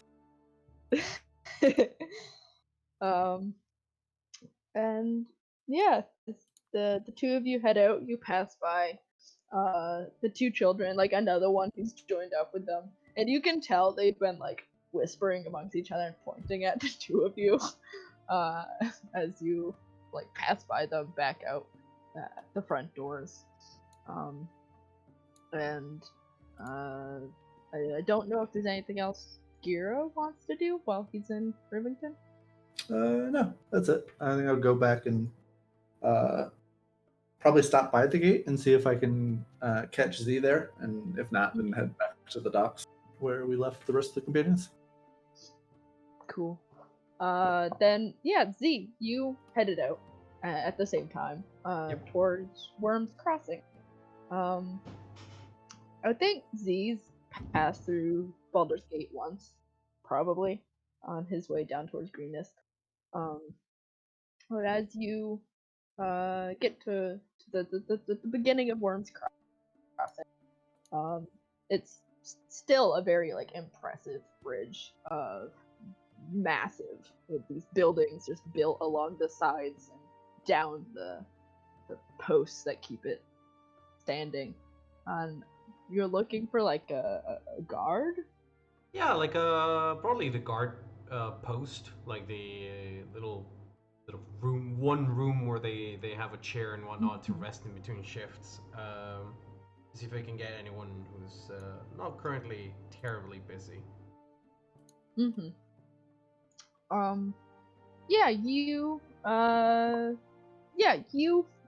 Knowing like how guard systems work pretty thoroughly, you assume it's similar in Baldur's Gate, and like upon reaching the beginning of the crossing, you look around for a guard post, and you don't see any, but you do see like a man in like some armor, like leaning up against just like a pole that has a light attached to the top. Arms crossed, he has a weapon at his side. It doesn't look like a traditional guard, but there's no guard post here. This might be who you got. Yeah, so like Z would be like, I'm probably like looking around trying to see if I can spot like I probably see the person and it's like, yeah, no, that's not a guard. Like there must be somewhere else. Like looking around, there's gotta be a guard somewhere. Okay, fine, I'll go towards them. Let's see. Hello, good day, sir. Terribly sorry to trouble you. Could I have a moment of your time? Yeah, the man like turns to look at you as you approach, and just nods like, sure. What do you need? I'm trying to see if I can find guard or a guard post to get some information on the passings of the bridge, but can't seem to find anyone dressed in the colors of the city. Well, I am a part of the Flaming Fist. Usually, the gate doesn't spend many guards out here in the outer city, just Worms Crossing, so I suppose I'm the person you should be talking to. Oh, well, all right then. I just have a couple questions, if that's all right. I know it's not part of your job, but if you could help me out, I'm trying to see if particular folk have come through the town, at least Worms Crossing. The And he un- just kind of like, yeah, go ahead. the unsavory type. He like raises his eyebrows and just kind of like gestures for you to go on. Right. So a couple days past, they got away from us. We've been trying to chase them down, but it's a large group. They must have probably split down into smaller caravans, but most of them are wearing gray or very intensely colored red, blue, black, purple robes. Might have ditched the robes to a lower profile, but I know that they are probably concealing an amulet, religious symbol of Tiamat somewhere on their persons. Large caravans carrying a lot of gold, mostly trinkets. I know that's not exactly a great description. I'm sure they've seen plenty of people carrying goods and treasure to be sold. Who knows? Yeah, he looks like momentarily thoughtful, but then just kind of like shrugs his shoulders and says, I'm sorry, sir, but I see a lot of people passing through here every day, and I'm not usually out on Worms Crossing. Usually, us Flaming Fists are in the lower city. If these people are of that notable appearance, you could try going to talk to older Raven Guard, and he should be, and kind of like turns and points like towards the rest of the city, and it's hard to tell where he's pointing, but it's like somewhere over here. Western end of the city. Uh, it's easy to spot. He should be. What's it called? Yes. He'll probably be in the sea tower. It's pretty easy to spot. Oh, yeah. Big I know tower the shaped place. like the letter C. Right. Thank you. You've been terribly helpful. I don't mean that ironically. You actually have been quite helpful. Right. I don't want to keep you from your tasks any longer. Yeah, he kind of like shrugs, and says, it's whatever. You could try going to the watch, but they're just. I doubt they would have seen anything. They're in the Temple District. Nope, they're in the Citadel Streets. That's what it's called. It's easy to find their headquarters. Right. Thank you. He just like nods flippantly. Just a piece of advice: if you do find the people that I just mentioned, you come across them, don't engage them, and keep an eye out. I know it's hard, but it'll make your job easier. He just kind of like gives you a skeptical look, but just nods and says, "Sure, sir. I hope you have a good rest of your day." Likewise. And then I'll get going back towards the docks. Yeah, you head back towards the docks. And Gira and Alba, you probably would be a little later than Z after going down into Rivington and then back up. So as you like wind your way up to towards Worm Crossing, you don't see him, and just head your way back to the docks. The rest of you are able to meet up together once again. Colleen staring down anyone who even dares come your way.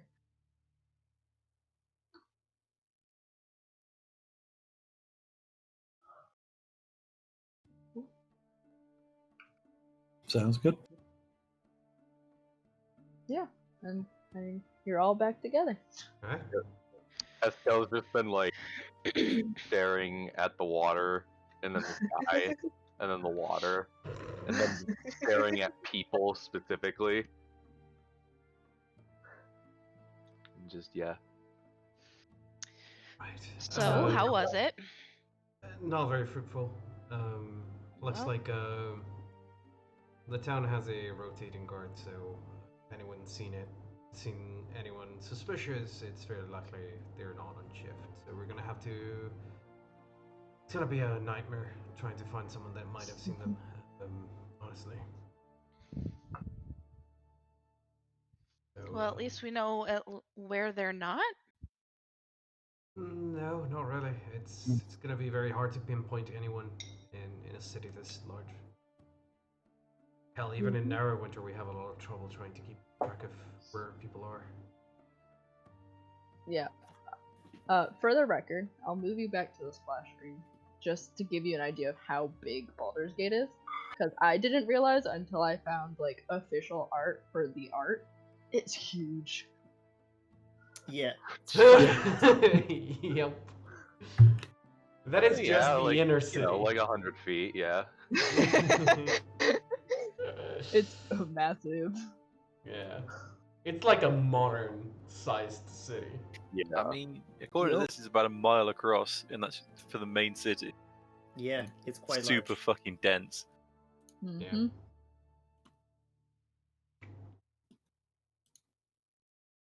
And I think the But- art that we were seeing, there is a wall that Yes. runs along this side here. Yeah, so there's a wall that goes like this-ish, Yeah. dividing the upper class and the lower class, basically. And Classic. from the looks of it, the entirety of the lower city, all of the from the wall towards the harbor, it looks like there's a very deep incline towards the water. Mm-hmm. Yeah. Yes.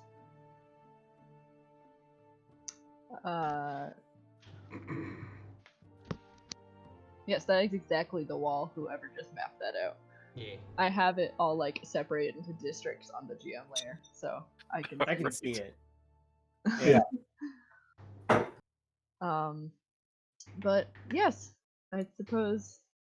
I assume you all want to head inland towards the main city. Might Cool. as well. So Might as well. I just Go ahead. realized this, but I think this map is very deceitful even now that we have a scale, because Baldur's Gate is larger than Magnamar. For those of you, This alone is a mile and a half. yeah, that's No. a no. That's a bridge. That is That's a not- mile and a half. That is long. that is not a mile and a half. This That is is- a mile, for the record. A mile is 5,000 feet. 216, I think, something like that. What the fuck is wrong Like with you? 2/5 of a goddamn mile. measurements? Fucking American measurements. What the? 5,016. First of all, why 5,000? And why the 16? The fuck? Okay, alright, that's a different conversation. But let's continue. Yep. Yup. I mean, so specifically, 1 mile is 5,280, but you know, we won't talk about the random. The fuck is wrong with all of you? Okay. Yup. Alright. Freedom. Freedom. Then Freedom. I just want to be like, a we're mile not is other. 1,000 feet from now on. Why? Because freedom. You know why? Because we're not like other countries. We're quirky. We're quirky. Yeah, we're twerking. Yeah. Oh. Right. So, what are we doing? We're going across we're- Worms Crossing. We're going we all the are fucking way going- around. Here. Yeah, I believe Right. you Oh, are we need- going this way. We And certainly then- are doing that. Yes. Nope. Yeah. And, And then then we're. you have to do this. No, No, we and we can't have to go do in the this. city. And We then have to do this because we can't go into the city. Yeah, because we have Because our of our mounts. mounts. We literally can't go into the inner city. We have to go all the way around. Yep. Just ride it on the outside of the walls. There's like, Yeah. this just very much reminds me of like the outside of buildings where there's always like trash gathered up at the outside because it just Mhm. blew in over there. God. But yeah. Yeah. mm, Sounds good. Let's go. yes. This is gonna yes, take yes. us like a full day, by the way. Yeah. Yes. We're gonna have to like stop in the like Little one of the Kalimshan? city. Yeah, little Kalimshan probably, and just like nap it out. and I then mean, it's not continue. that far. It's not Uh, too It's like- far. It's like a mile and a half from Worms Crossing to the main city. Yeah. It's gonna take like half an the- hour. Top. Yeah. oh yeah, we have mounts. You're right. We're not Yep. I walking. mean, even on foot, it's not going Yeah. to take much more than an hour. Yeah. Well, that assumes that there's no traffic. If that. That's why I said Mm, an hour. It would okay. take 20 minutes if it was no traffic. Yeah. Yeah. You all start heading like across Worms Crossing towards the rest of the outer city of Baldur's Gate. It's pretty much impossible to ride your mounts across Worms Crossing. It's very Yeah. crowded, and everyone's kind of like there's a lot of people like hawking goods. That's not the right word. Something goods. Hawking. Hawking, close enough. And stores have like their doors open, and you can hear people like in like an inn that's kind of like hanging over the side of the bridge. Like you hear like some yelling from inside. It's very crowded, and so you just kind of have to lead your mounts through this area. And I'm it's gonna do my best to keep an eye out for any pickpockets. give me a perception check. Motherfuck. Y'all just got fleeced. You see nothing. I mean, I've hid mine in numerous Yeah. locations, so I think, yeah. But yeah, you make your way across Worms Crossing, and into the beginning of like the rest of the outer city. I guess are you just heading straight through and then trying to make your way along the outside wall to Blackgate? yeah. Or do you want to stop Mhm. and look around anywhere? I'm down to hustle. Cool. Sounds good to me. Cool. Then yeah, you start heading like down the main road that leads through the outer city. And like Rivington, though, as you get closer to the walls, it's pretty slummy. As you get closer, things start to like improve. And once you reach like the main outer gates, you see some more guards who Z has now realized don't seem to have like formal guard uniforms. They just are kind of wearing the armor and they're equipped with weapons, and they're standing at the gates. And you see as people like walk through, they're paying like a toll.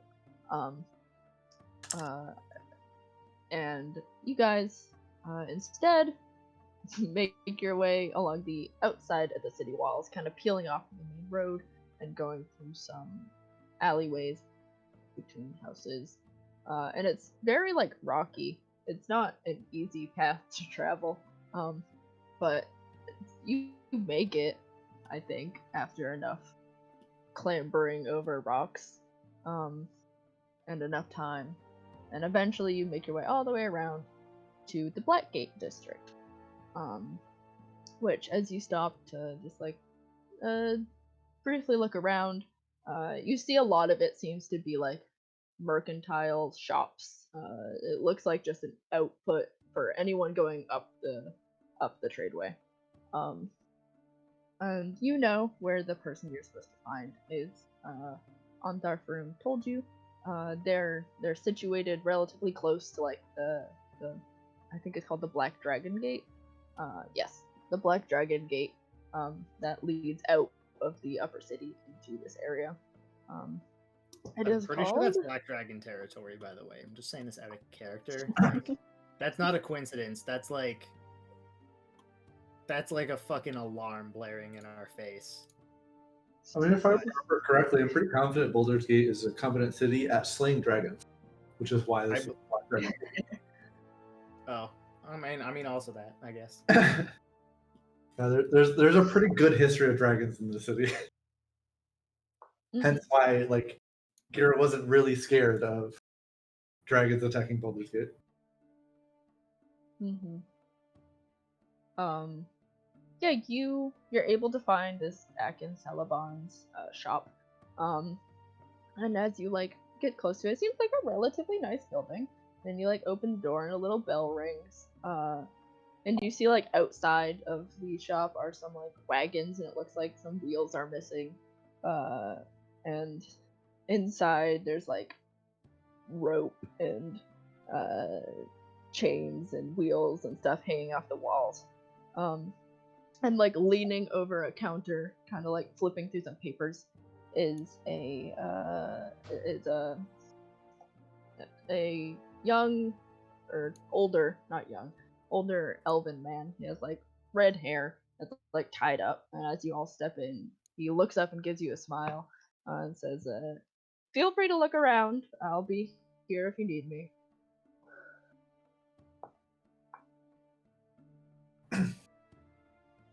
I mean, I think we're actually here to see you.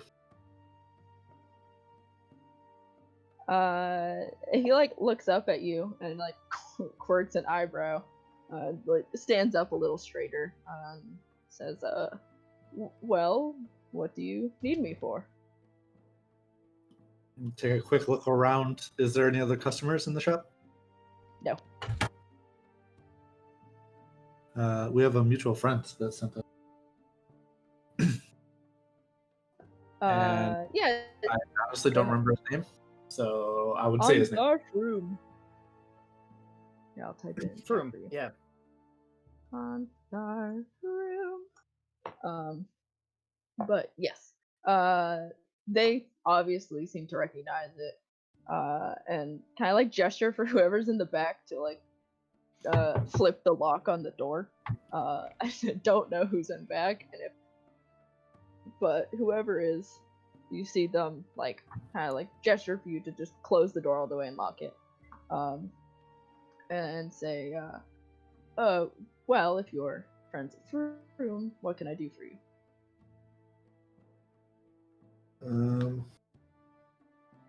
Actually, at this point, Gira just kind of step back and motion to Z or Galeen. Suspicious wagon. Right. Come on, you guys. You know this. Right. Eli's like whispering in your ear. Like, tell him about the wagon. Thank you, Eli. I got it. Thank you. You're welcome. Right. Got So, Onthar sent us to look into some peculiar things that have been occurring. Among them, a certain wagon was located. You were here. One loaded with some important cargo in a letter.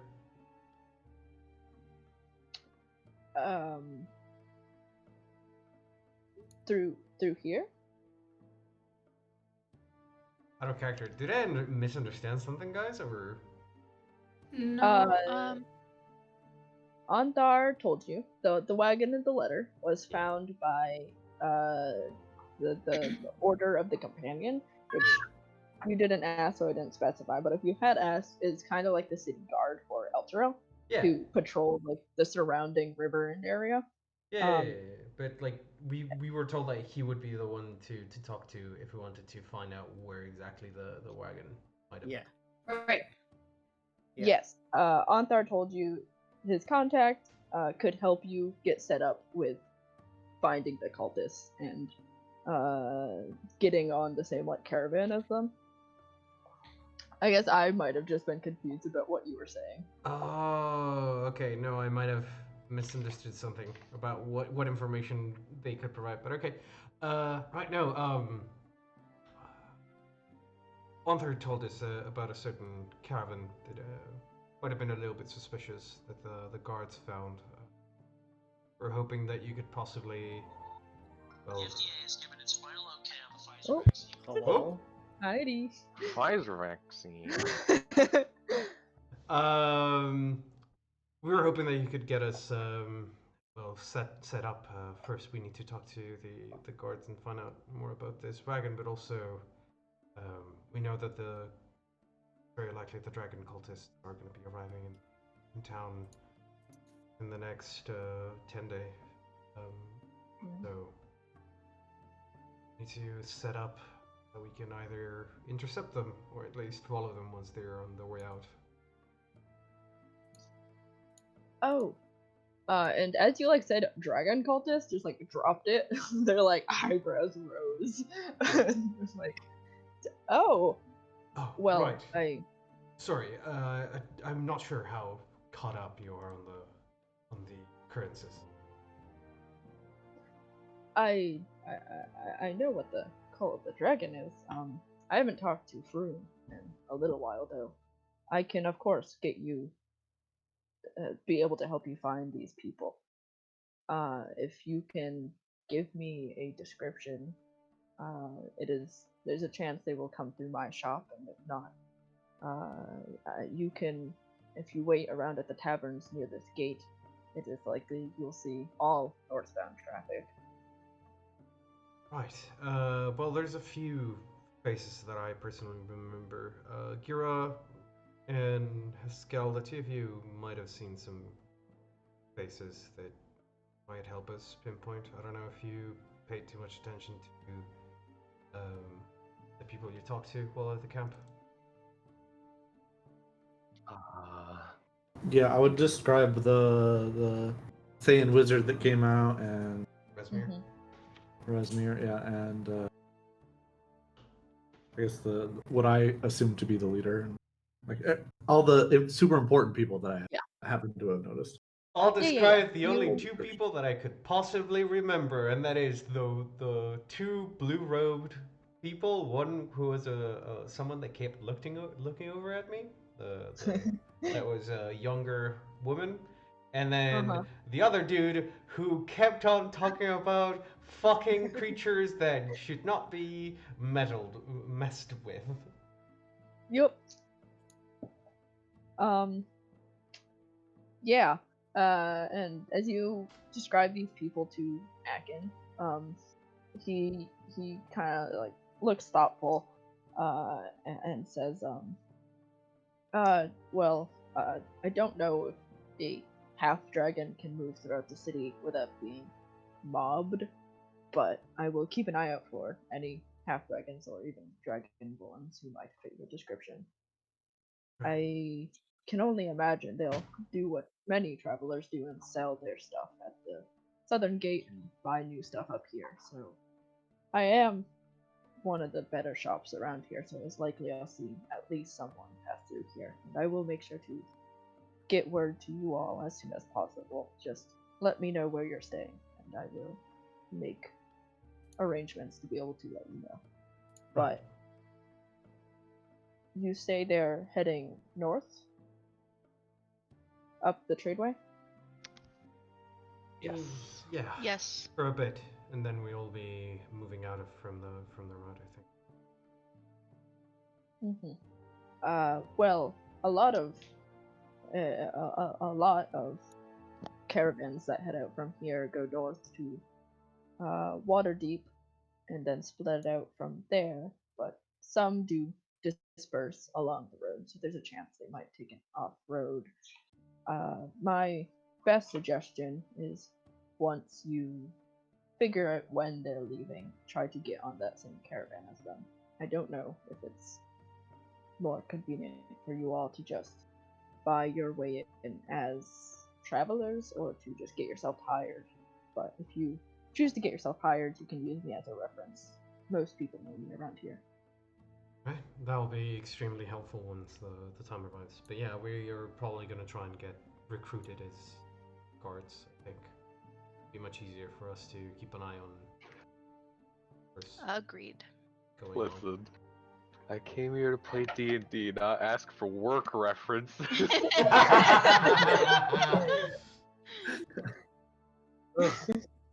just Anyway, want to kill some fucking dragons. Let's fucking go. Right.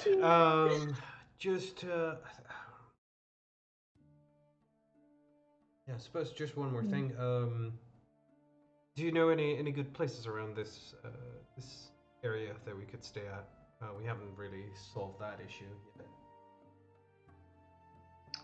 yet. Well, there are some smaller taverns by the Dragon Gate. There are not many. If you would rather stay in the city, there's probably some nicer places you could find, but it'd be a lot harder to spot people passing through. We do have some mounts that we can't really sell or get rid of, so. I mean, how many? I have staples in the back, but can only keep a few. I don't know. How do you feel about keeping a unicorn, a giant lizard, and an ox? This man's like been like eyeing you guys with like increased like what the fuck. Just as you say that, it's like, excuse me. I mean, yeah. But like, what I can't. Exactly. I think it's gonna be easier if we just stay at an inn. Our companions' mounts can be kept somewhere a little bit more inconspicuous. You wouldn't happen to know. Cassiopeia considered a mount? I haven't seen anyone ride them. No, but I'm not certain. I don't consider them a mount, but I mean, if you were a Neverwinter, I think they would be considered a mount, I suppose. You will not be let into Baldur's Gate with a unicorn. Of course not. But why? In terms of the law, Intelligent creature. yeah. Gosh. This is Baldur's Gate. It's not It's also Waterdeep. just a sparkly horse. Yes. Sparkle, sparkle. Sparkly horse with magic.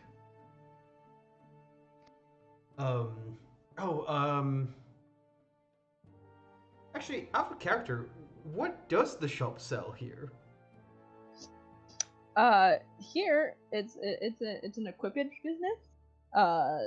They sell material needed for long distance freight hauling, like wagons and rope and netting and grease and chains and wheels and so on.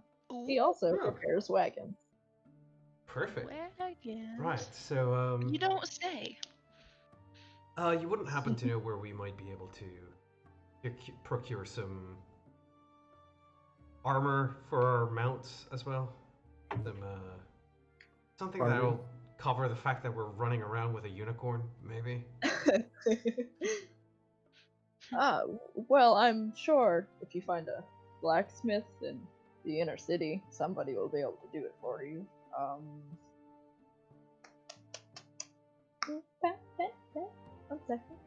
Let me see if I have something down. Are you patting the chicken? Me? No. Oh.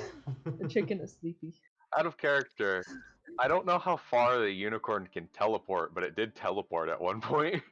Did it actually teleport? Pretty sure they can teleport, yeah. Unic- this is news to me. I would completely Yeah, erase it, the it fact that the grabbed unicorn. Creek and teleported. Oh, you're right. Yeah. I mean, you could ask. Yeah. How far Cassiopeia. Yeah. I'm just bringing it up out of character because Haskell probably wouldn't ask the unicorn, hey, how far can you teleport? Also, he didn't see it happen. Yep. Yeah. Blacksmith. Plot twist: there is not a single Um, blacksmith in the entirety of Baldur's Gate. They outsourced all their Um, jobs. uh, he says, "I was just I made a document for this. It is 12 pages long." Don't worry, I have a document that's 12 pages long just for Sandpoint. Hell yeah. Damn.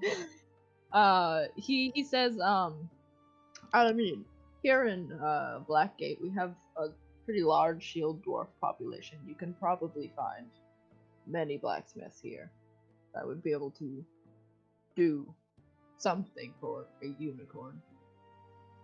All right. I suppose I can window shop then. Find a place. Mhm. Um, Hmm. Does anyone have any other things we need to cover before we get going? Try to find an inn and whatnot. I don't have anything. I don't think so.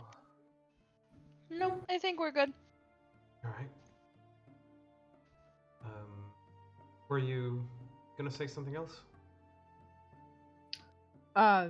No, I'll make sure I keep an eye out for these people you're looking for. I hope they're not too hard to miss, but I do get quite a few people coming in here who are looking to travel northward. Thank you. Really. Right. We need to get going before it gets too dark.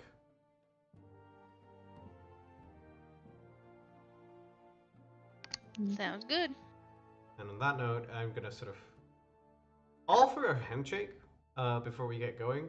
But after that, I'm gonna start heading out. Mm-hmm. Yeah. The Celebon accepts your handshake, and you all unlock the door again, open it, and the bell jingles, and you head out of the equipage shop. Um, I suppose your next stop is to find a tavern to stay at for however long you're here. Yeah. Yep. Tavern Inn, hopefully. Yep. Also, may want to find somebody who can help us return the unicorn back to her glen. Yes. Would be nice. But But that's probably gonna have to wait until tomorrow, because we're gonna we need to keep go the into the unicorn city. forever. No. Cassiopeia needs to go back to her plane. But mom, can we keep her? You just No. you just happen to get this same effect again as soon as we send them back. Yes. Cassiopeia just Well, at least fucking reappears, know how and to they're get you like, back." God damn it. Oh, No, what we did was that Meant each to time be. he summons a unicorn, he gets a different one. No, it's No, always the same Cassiopeia.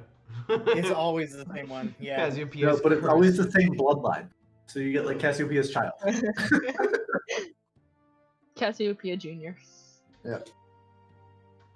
But yeah, we're gonna have to find a tavern to stay at, and if we still have some time Mhm. after that, I'll probably go out on the streets and try and spot a blacksmith.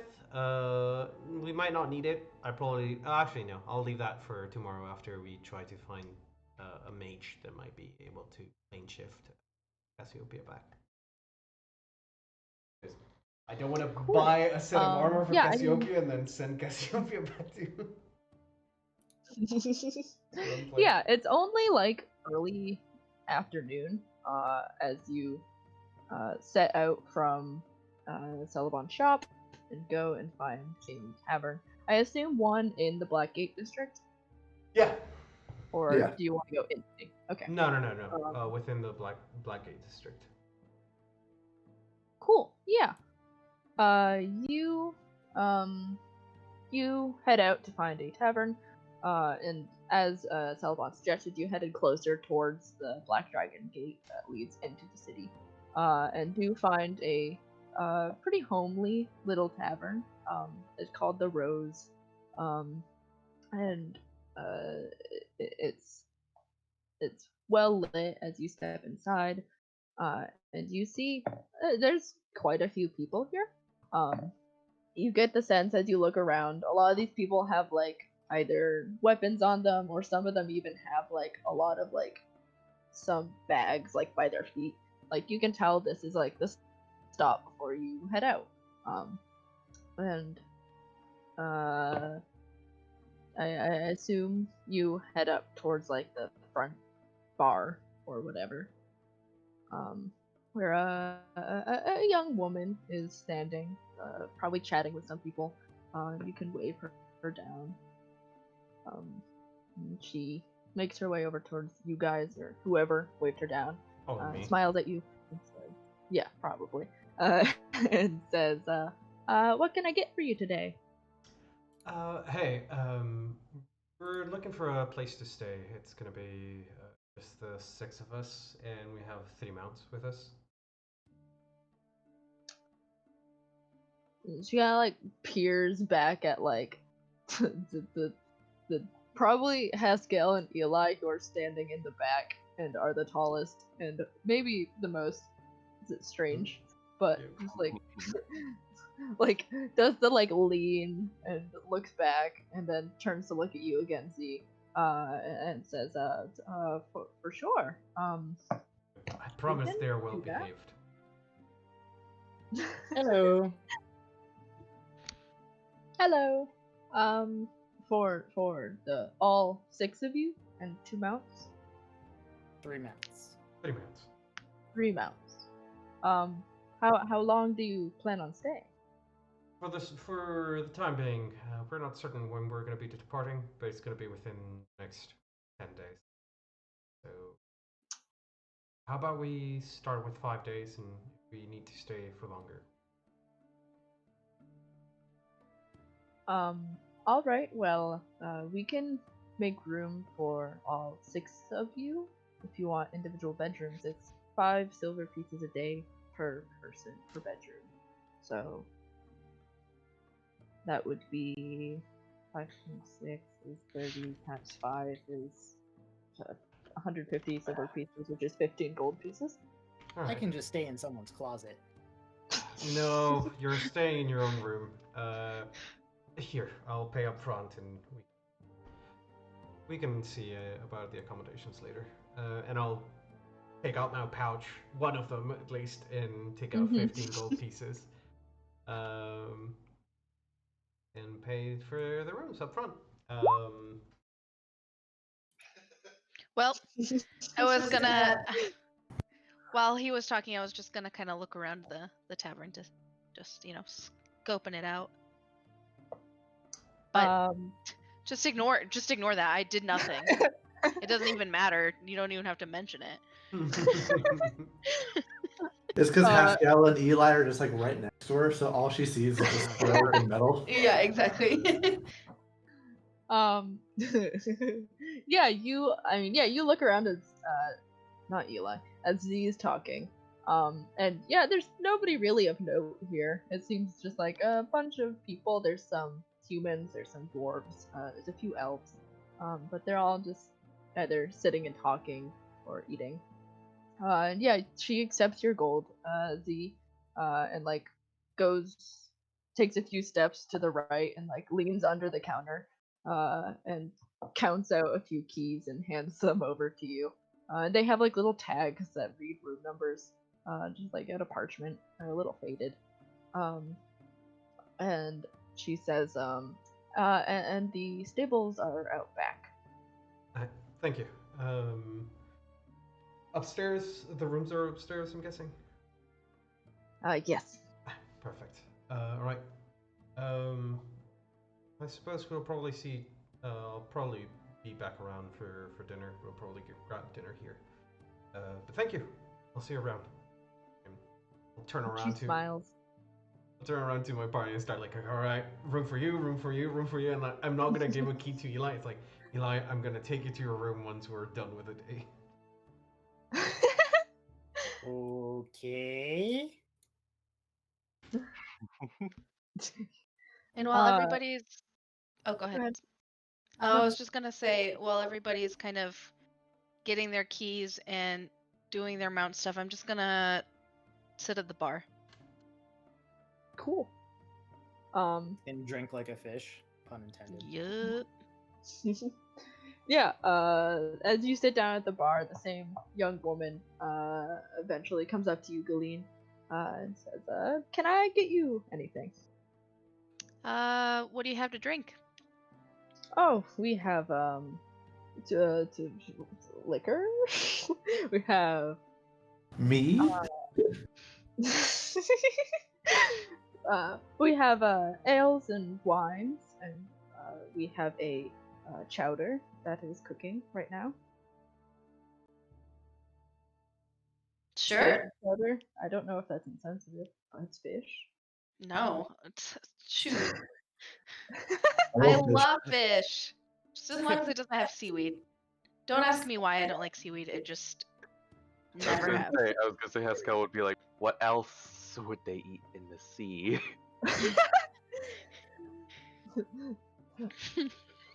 The barmaid Haskell's just such an like, ass.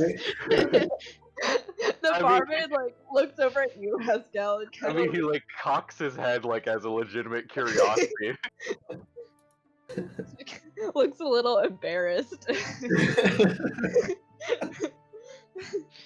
And says, I'm not sure. Would you like some fish chowder too? Haskell like he like strokes his frill for a moment as he's like thinking. Tilts his head Eli sort again. of bends. Eli sort of bends over to like lean towards Haskell and is like, "They could eat seaweed." Haskell frowns as much as the lizard can frown, and then he nods to the girl that asked him. And she like turns back to you, Galeen, and says, and an ale or just the chowder? Whatever your favorite is fine. And they're just ignore them. Hello. I don't get offended easily, and not many people know anything about people of the sea, so you're good. She like smiles and still looks a little embarrassed, but says, yes, I'm not sure how many of your folk I've met, but I'm glad to hear it wasn't offensive. I will be back. And she kind of like ducks down, like quickly like moves away from the three of you. It's like Galeen sitting at the bar, Haskell standing, looking over her shoulder. Eli's also there. I just picture her actually ducking, like, and like crawling by, like, down the length of the bar. No. She just ducks her head and quickly like moves away to avoid a further embarrassing conversation. And I suppose while Galeen, Haskell, and Eli get lunch, what are the other three of you doing? I'm gonna head towards the city. I am gonna let everyone know, like, right, so I'm gonna see if I can find some more information on the guards, and probably gonna visit probably the sea tower, and maybe see if there's any academies or any other place in Baldur's Gate. I can't remember if there is somewhere where we can find a powerful spellcaster that might Cassio back to. What time is it currently? It's like early afternoon. Yeah, I'll join it. Yeah, I'll join you. I just gotta finish eating. We haven't eaten anything. The hell? No, I had trail rations. Actually, I could go for something warm to stuff my belly. But yeah, all right. Let's grab lunch and then we'll head out. Cool. Um, I mean, yeah, you all sit down, and eventually the woman comes back with 2 chowders, and seeing the rest of you sit down, takes your orders for more, and eventually brings back enough for all of you, and you all sit down and eat lunch. And I mean, if if you want to, you can roll like a history check to see if you know of any like magic academies that Sure exist thing. in Baldur's Gate. History. Probably. Yeah. Right. Apparently, I have Nice. a passing quite a bit of passing knowledge about Baldur's Gate. Yeah. You would know. As you sit down and eat lunch and kind of like think about it. There aren't like any huge wizard academies. The biggest place you could go to maybe find someone who could do it is actually a temple. Um, it's a place called the High House of Wonders. It's a grand temple to Gond. It's where Baldur's Gate got all of like their like cranes that they have in the city. They are mostly artificers, but there are likely some wizards there too. Um, you would also know, although smaller, that in Little Kalimshan there is a magical academy, but you would probably know with a dirty 20 that not many people are welcome there who aren't Kalimshites. Whoa. Okay. Right. Well, I could visit the. We could visit the temple to Bond. Oh, you're going to the High House of Wonders. Yeah. Probably. I'm not sure. Might be a good place to start. They might know something about plane and shifting. Oh, Not an well, easy that task. makes my life easier then. I'll come with. Also, Oh. I'm not sure if you know, but you can get a prosthetic limb if you like here. I know. Okay. I've been thinking about that. Right. So, yeah, it's either gonna be the Temple of Wonders or, sorry, the Grand House of Wonders, or we might visit the Academy, though I don't think they're gonna let us through. But doesn't hurt to ask. But, Sounds good to me. Temple first, and we'll see about the Academy later. Study Hall says. Cool.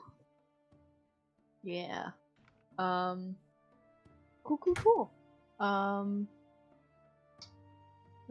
Cool. Yes, okay.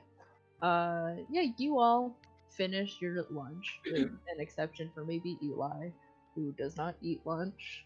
Or anything at all, ever. or anything at all. And then head out from the Rose, towards the inner city.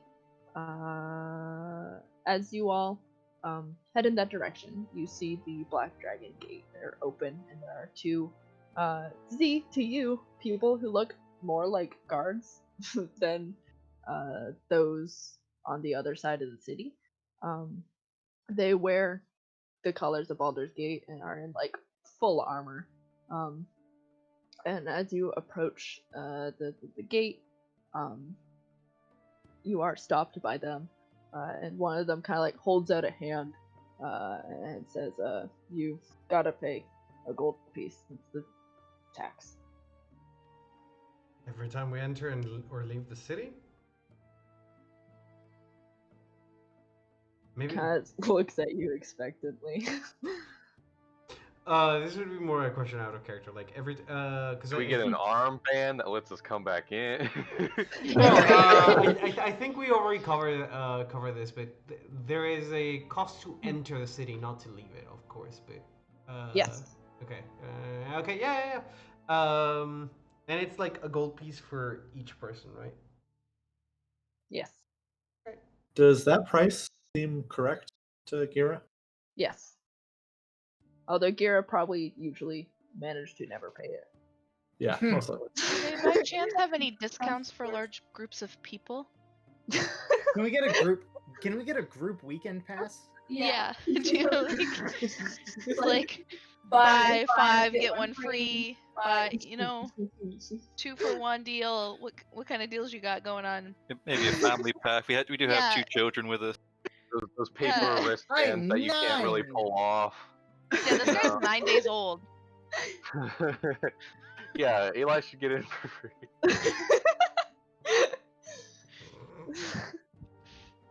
I'm legitimately asking this. Yeah, you ask this, and they kind of like look at you, and you look at them, like do a head count of all 6 of you, and say, "I'll let you in for 5 gold pieces." Thanks, man.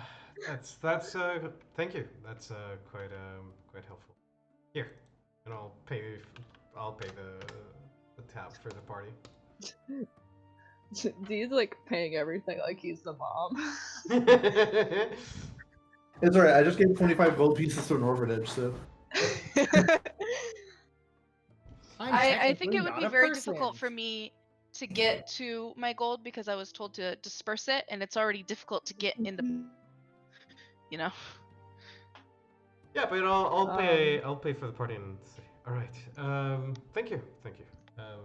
Can we go in now? Is there Let's anything else? mosey. No, they gesture that you can go in.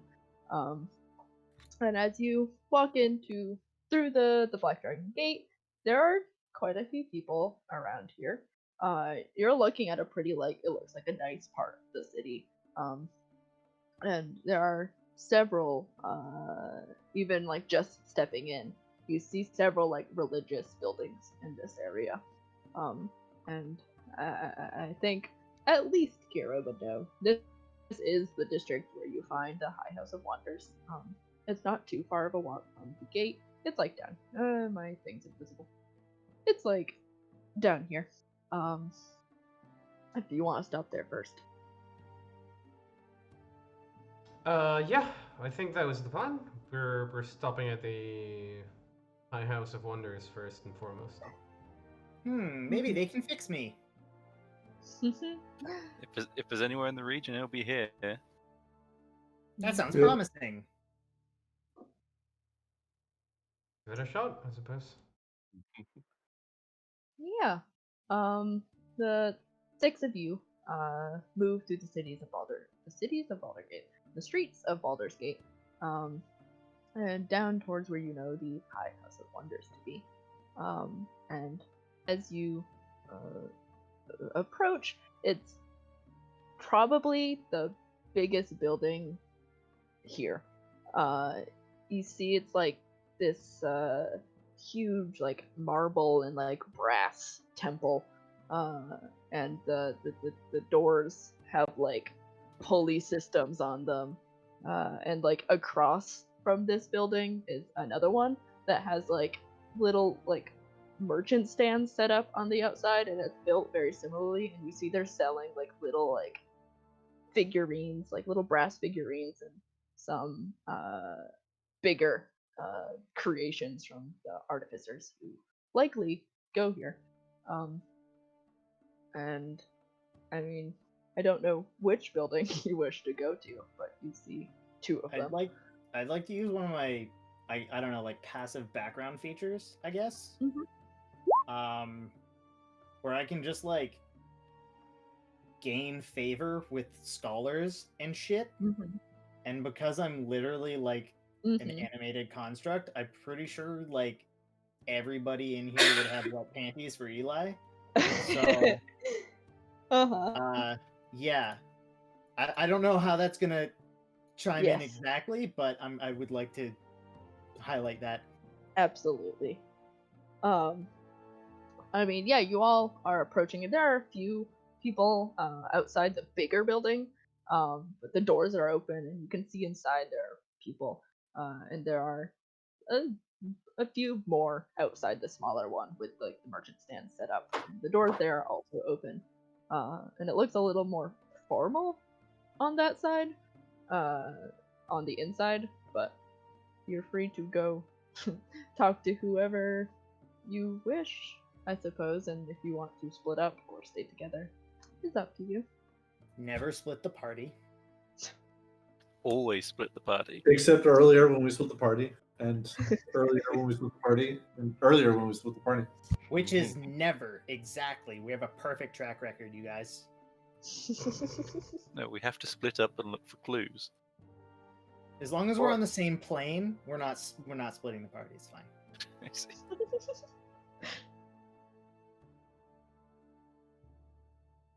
Right. I'll head towards the main building. I don't know if we know what sort of divisions the High House of Wonders has. You could guess that the bigger one might be the main building, and so you turn to I think it's on the left. You take the left, and go towards we can only assume is the High House of Wonders.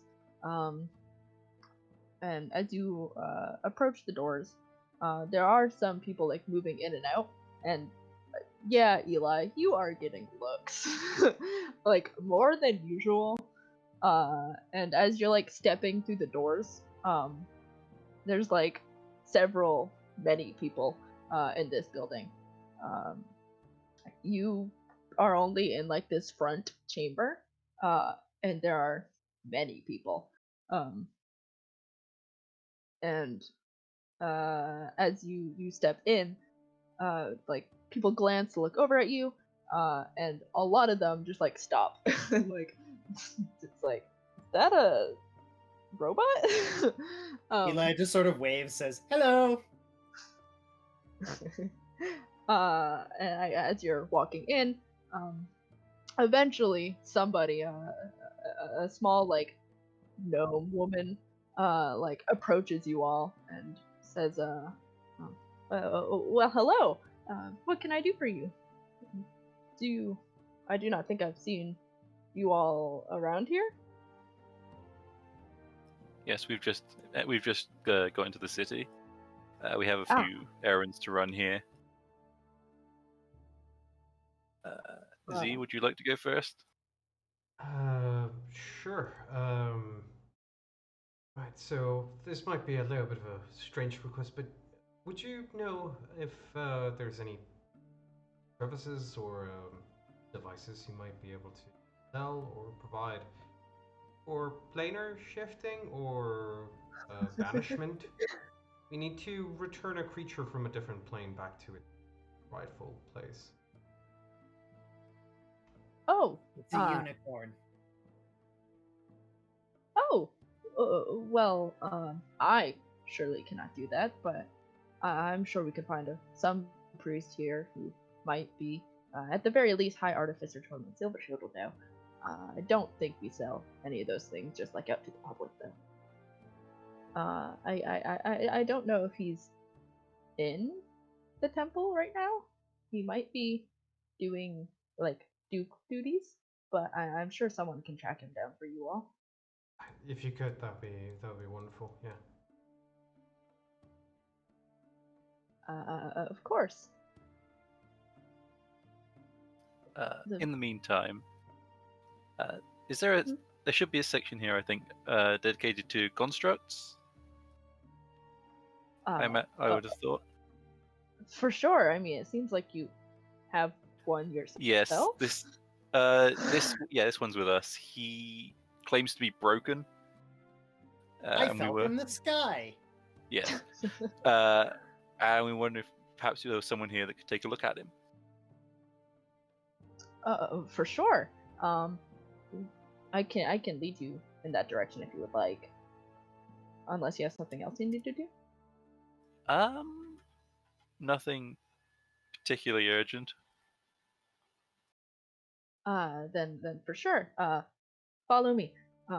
And the little gnomish lady turns on her heel, and starts leading the way through the temple. I don't know if everyone wants to follow, but she definitely leads you there. Yep. She Welcome comes along. up to my shin, by the way. Yup. She is very small to you. She is like looking up at you. And I like imagine she has to like take several paces, and then Eli like slowly shifts over to follow her. like, yeah, yeah. yeah. Unfortunately, Eli and Haskell, you are very tall and she is very small. But as many small races do, it seems like she's learned to walk pretty fast, and kind of has a bounce in her step as she moves through the temple. And I mean, it's probably a pretty impressive building to everyone. Uh, Likely particularly to Elba, who does this herself. As she leads you through like the front doors to this like open welcome area, and then you see like a shrine in this next room to Gond, and like all along the walls are like a bunch of priests, and there are many priests here, and you see some people like uh, uh, working on things, and they have like contraptions built along the walls that are look like they're powering like lights. And she leads you to this grand temple, and eventually to a room where there are a handful of priests, um, alongside creatures that Eli might recognize. A bunch of uh, they're not all of them are complete and like standing. There are many that have been like taken apart, and it looks like they're like looking at the insides of their like inner workings of how their chest cavity works, or like their leg joints. And she like leads you into this room happily, and over towards like a few people who are working on things, and, like waves her hands at them, and gestures back at you guys and says, I have some people here who have some questions. They have a construct that seems to be broken. Hello. And the two people sitting at the table kind of turn from what they were doing and look over at you, Eli, and the rest of you who are around him. And they look fascinated just at the sight of you. Oh, hold on, I'm leaking. And Eli fucking pops out a fucking healing elixir, closes his chest up again. My apologies. Is it rude to do that in front of other people? I'm not sure yet. I'm Same. likewise.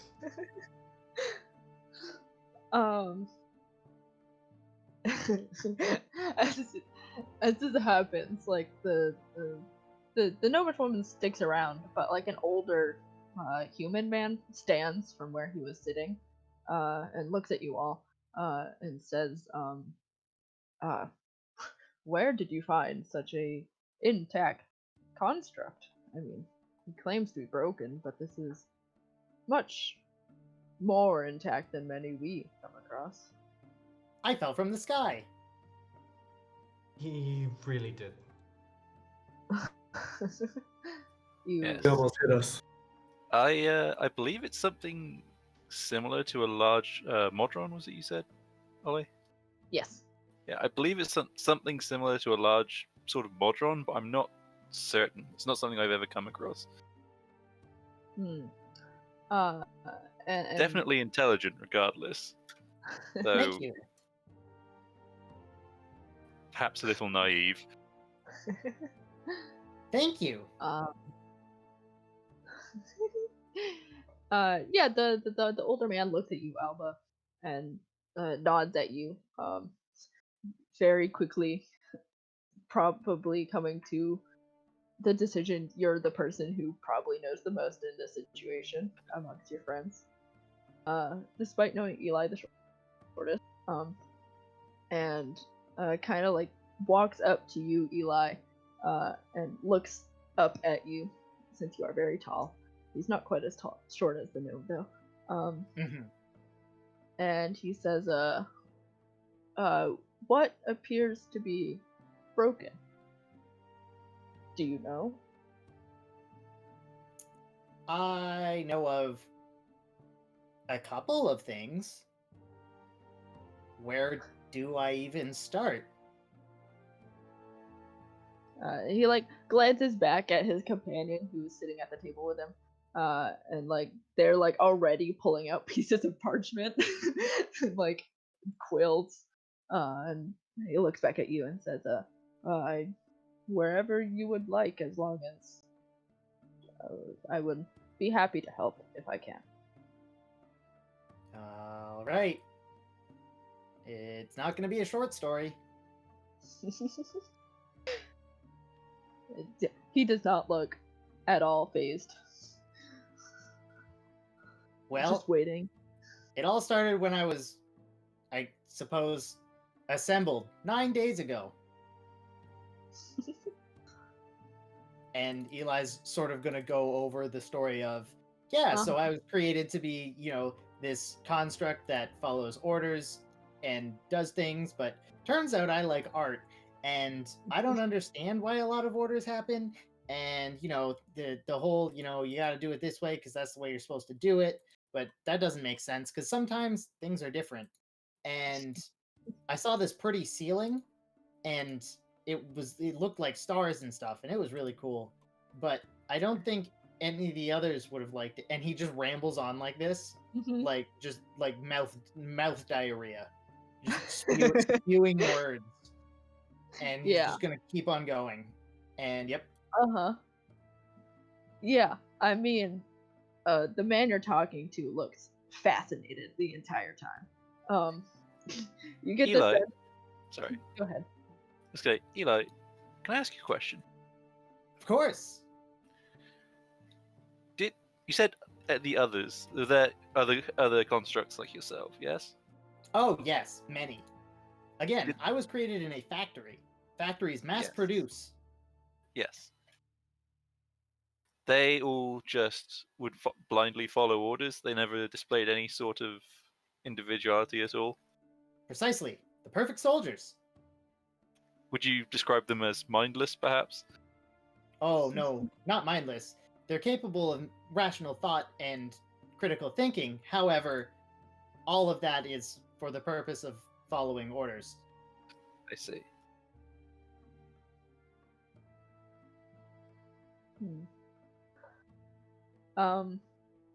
Yeah. Like I said, these people look fascinated. It seems like they've likely never heard a robot talk this long and with this much detail about like Mechanus and where you come from and what happened.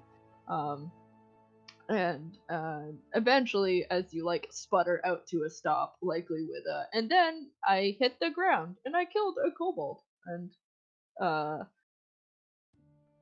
eventually, like they take a moment to like just look at you and likely are thinking, and he says, well, are you?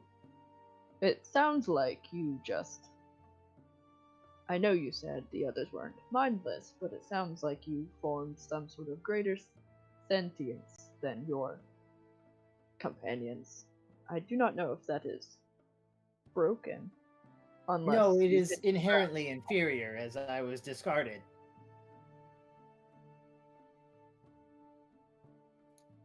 Well, that is not necessarily true, Eli. No, I'm pretty sure I was thrown away. Yes, I agree with you on that. You were thrown away. You, from the sounds of it, were not fit for the purpose you were created. Precisely. However, I'm broken. No, listen. Just because you were created for a purpose that you do not fit doesn't mean you do not have another purpose that you can pick. Oh, yes, I have one of those. Another purpose that you might be found. Yes. Well, I was given another purpose. Whether or not I can actually fulfill this purpose has yet to be determined. Though, I believe I'm performing the tasks properly. last time I checked.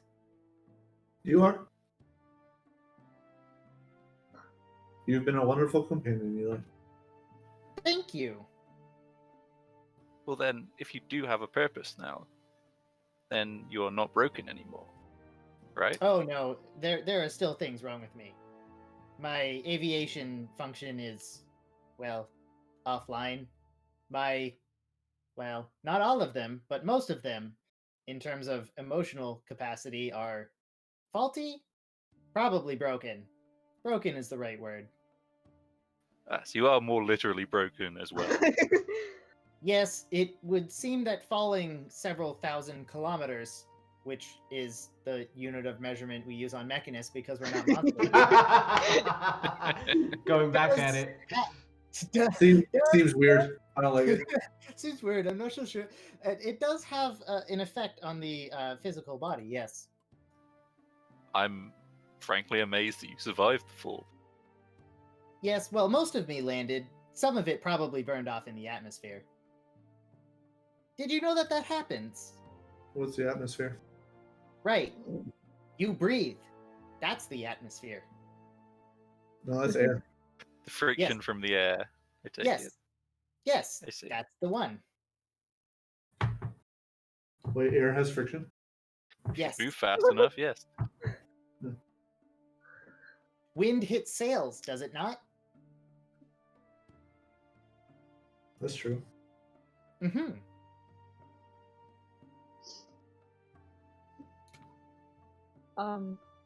Yeah. And the man listens intently, and then says, well, I'm sure me and many of my other companions would be happy to try and bring some of those functions back online. It might be a little invasive, but we can try our best. That's okay. I don't feel pain.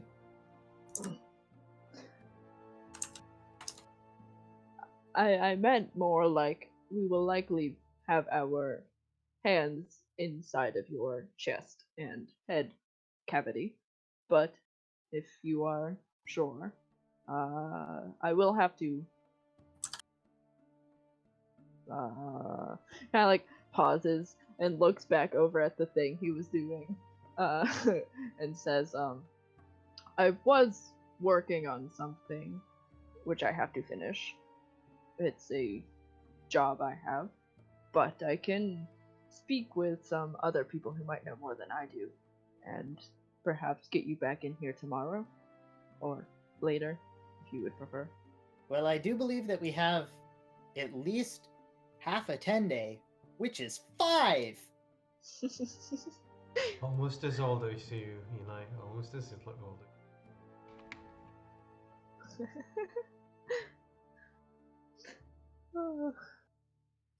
um. Well, then, yes, we can have you in here anytime. Between then and now, then I suppose, but an appointment would be preferred. Okay. I can just wait. Here. Or a closet. I don't. I mean, you don't have to go sit in the closet. The temple does close at night, and so does the museum. But I suppose you could wait here as long as you don't get into anything. That's. I will literally not even move. It's quite alright, Eli. You can wait at the inn with everyone else. Okay. Oh, yeah, no, that. For a moment, I thought that I would have to pay fare to get in, but then I realized I'm not actually a person. That's how I got in free this time.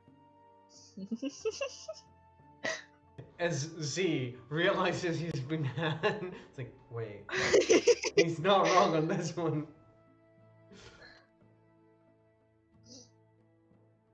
Yup. The man says, I mean, yes, we do open again in the morning. You can come back tomorrow if you wish to try and start getting this done tomorrow. Okay, I will empty my chest cavity back in my room so that nothing will get in the way of procedures. That, alright. Just when you come tomorrow, just ask for, I had a name. Oh, there it is. A Nicole Black. That's me. And somebody should be able to point you in my direction. Nickel Black. Yes, okay. Yes.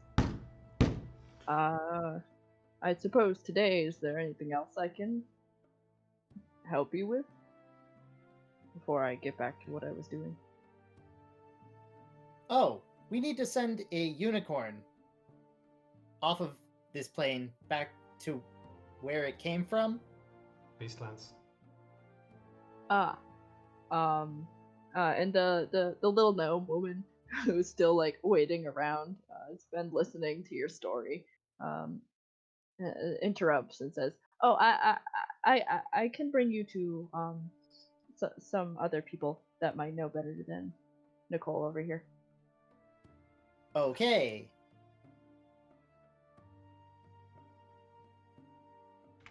Right now? It would be wonderful if we could go right now, yeah. The sooner we can solve this, the better. Yeah. One second, let me double check something. And yeah, she nods and like waves to the man and the woman. And Nicole looks at you again, Eli, and says, "Well, I will see you again tomorrow. I hope." You said you didn't feel pain. Interesting. Then I will see you again tomorrow. I believe you shall. Yeah. Toodles. Toodles. Yeah. The little gnome lady leads you back out of this room, and as you're walking, she like turns to chat with all of you, and says, "We don't have too many wizards here at the Temple of God. A lot of us are artificers because it's gone. But if this person who I think can cast plane shift can't do it, then I think the high artificer will know somebody. But I think they can. She's very smart. She usually doesn't like being disturbed all the time, but I'll just hope nobody else has done it today, and it will be fine. But Crossed. And Yeah, which is why I was mentioning it earlier. Yes, it would. As she leads you through the temple,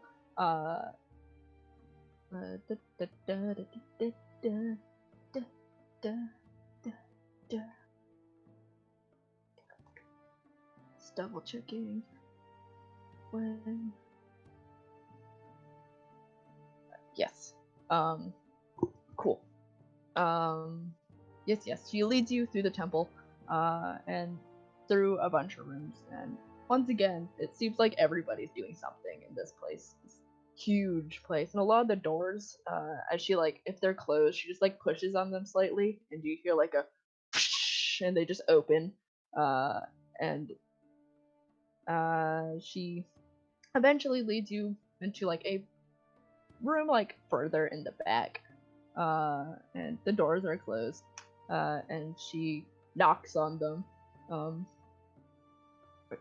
and eventually after some quiet grumbling on the other side, you hear come in, and she pushes on the doors again, and they open, and you see inside is a older woman. She's sitting at a desk. It's one of the smaller rooms you've seen here, and she's alone. She like turns and is holding a book in her lap to look at all of you as you step in. And the gnomish lady says, "Hi. I have some people here who might need your services. I think you can cast banishment, can't you?" And the lady like raises an eyebrow and says, "Yes, I can do that if I need to."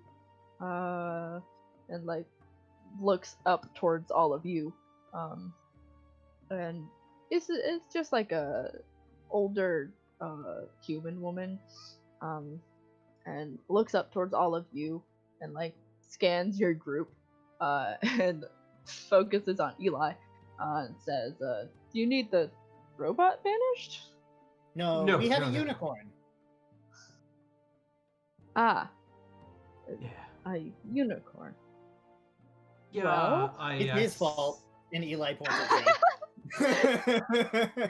Thank you, Eli. I Immediately. accidentally brought a unicorn from lands. I'm just thinking we banish Eli back to Mechanus, and then like 2 seconds later he hurtles down from the sky again. That's actually a huge strat, because you could just like bomb a house with Eli. Just banish him, and then suddenly he's just sent back, and whatever building you're in just gets destroyed by falling Eli. Big brain. That feels like a good way to piss off someone important. Yes, like this Yes. lady here.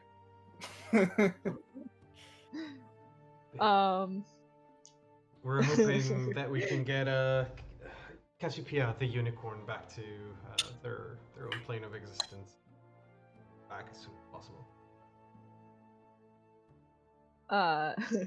Yeah, she snaps her book closed that was on her lap and sets it down on the desk behind her, and like folds her legs and looks over at you as you speak, Z, and says, "Well, all right, I can do it, not for free, but I can do it." What kind of price are we talking here? I mean, That's a good question. I have some coin, but I don't know what kind of price would be fair for a service such as this. I'll be honest, I have more money than I ever thought I would be able to make as a guard, so this kind of thing is a little bit out of my usual price range, I think. Let me do the math. I actually know- found a table. You did? Kinda. What's- It's actually from yeah, I'll post a screenshot in the general. It's from the Tyranny of Dragons playtest player guide. Oh, Wow. Also, I was gonna say, if anybody wants to think about it, they could be like, "Oh, well, we could let you research our construct as payment," because she doesn't already know that Eli's agreed to just voluntarily do so.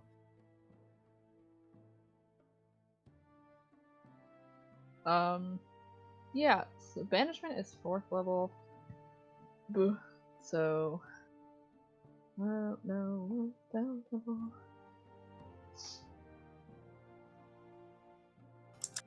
Or you could just pay, but that's lame. True. Greater Restoration is 5th level. For Yeah. instance. Oof. I think You divination. said So, it would probably round out to somewhere around 210 gold pieces. God Or damn. free.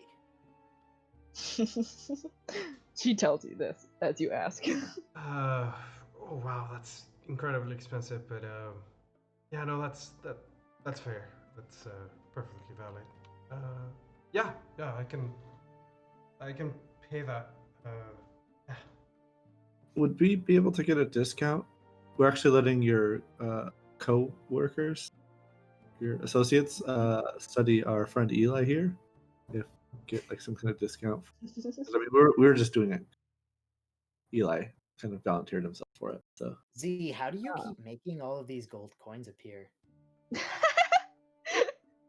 I keep them in a pouch, Eli. Where do they keep coming from? different pouches. Different pouches? Our jobs? Do you mean how do I procure them? Or how do I... They're minted in in the banks of the large cities, such as Baldur's Gate. That's what you... Sure. And then Eli stands up straight again. Why? Anyway. Yeah, she looks at you, Gira, and then looks over at Eli. And she says, well, I don't know. I could talk to somebody about it. I'm sure you probably could, knowing the artificers. But I'd have to talk to someone. It's not like the gold goes to me; it goes to the temple. Yeah, that's fine. Where are you staying? Are you going? You can't break the unicorn to me. No, I'm afraid. We're staying in a tavern close to the Black Dragon Gate. And I'll probably tell her exactly which one it is, but we didn't set a name. We'll be there, and Cassiopeia is staying there for the time being. So if you could come to us in the morning, probably might be best for you. I can. Yes, I can do that. That way it'll give me time to re-prepare the spell. Yes, I can. I can banish your unicorn. I'll talk to somebody about a discount. Who's studying you, Eli? Is that your name? Nickel Black. Okay, I'll talk to him, and I'll talk to my higher ups. But I'll come there in the morning eventually.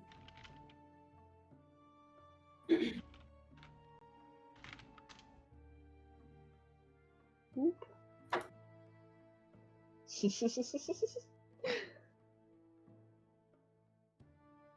All right. Well, I suppose we'll see you in the morning then. We solved that. Figure out that I was expecting. Everything on our list is done. Yeah. Let's head back to the tavern and have a drink. I That's- actually Did got one Albert- last thing I yeah. would like to do. Oh, sorry. Yeah. You guys can go on ahead if you want. It's No, I think it's No. only fair we wait for you. okay. Yeah. So Alba will go back to the main. What's the word? Not altar, shrine. Mhm. She will kneel down in front of it, lay 3 separate holy symbols to Gond on the ground in front of her.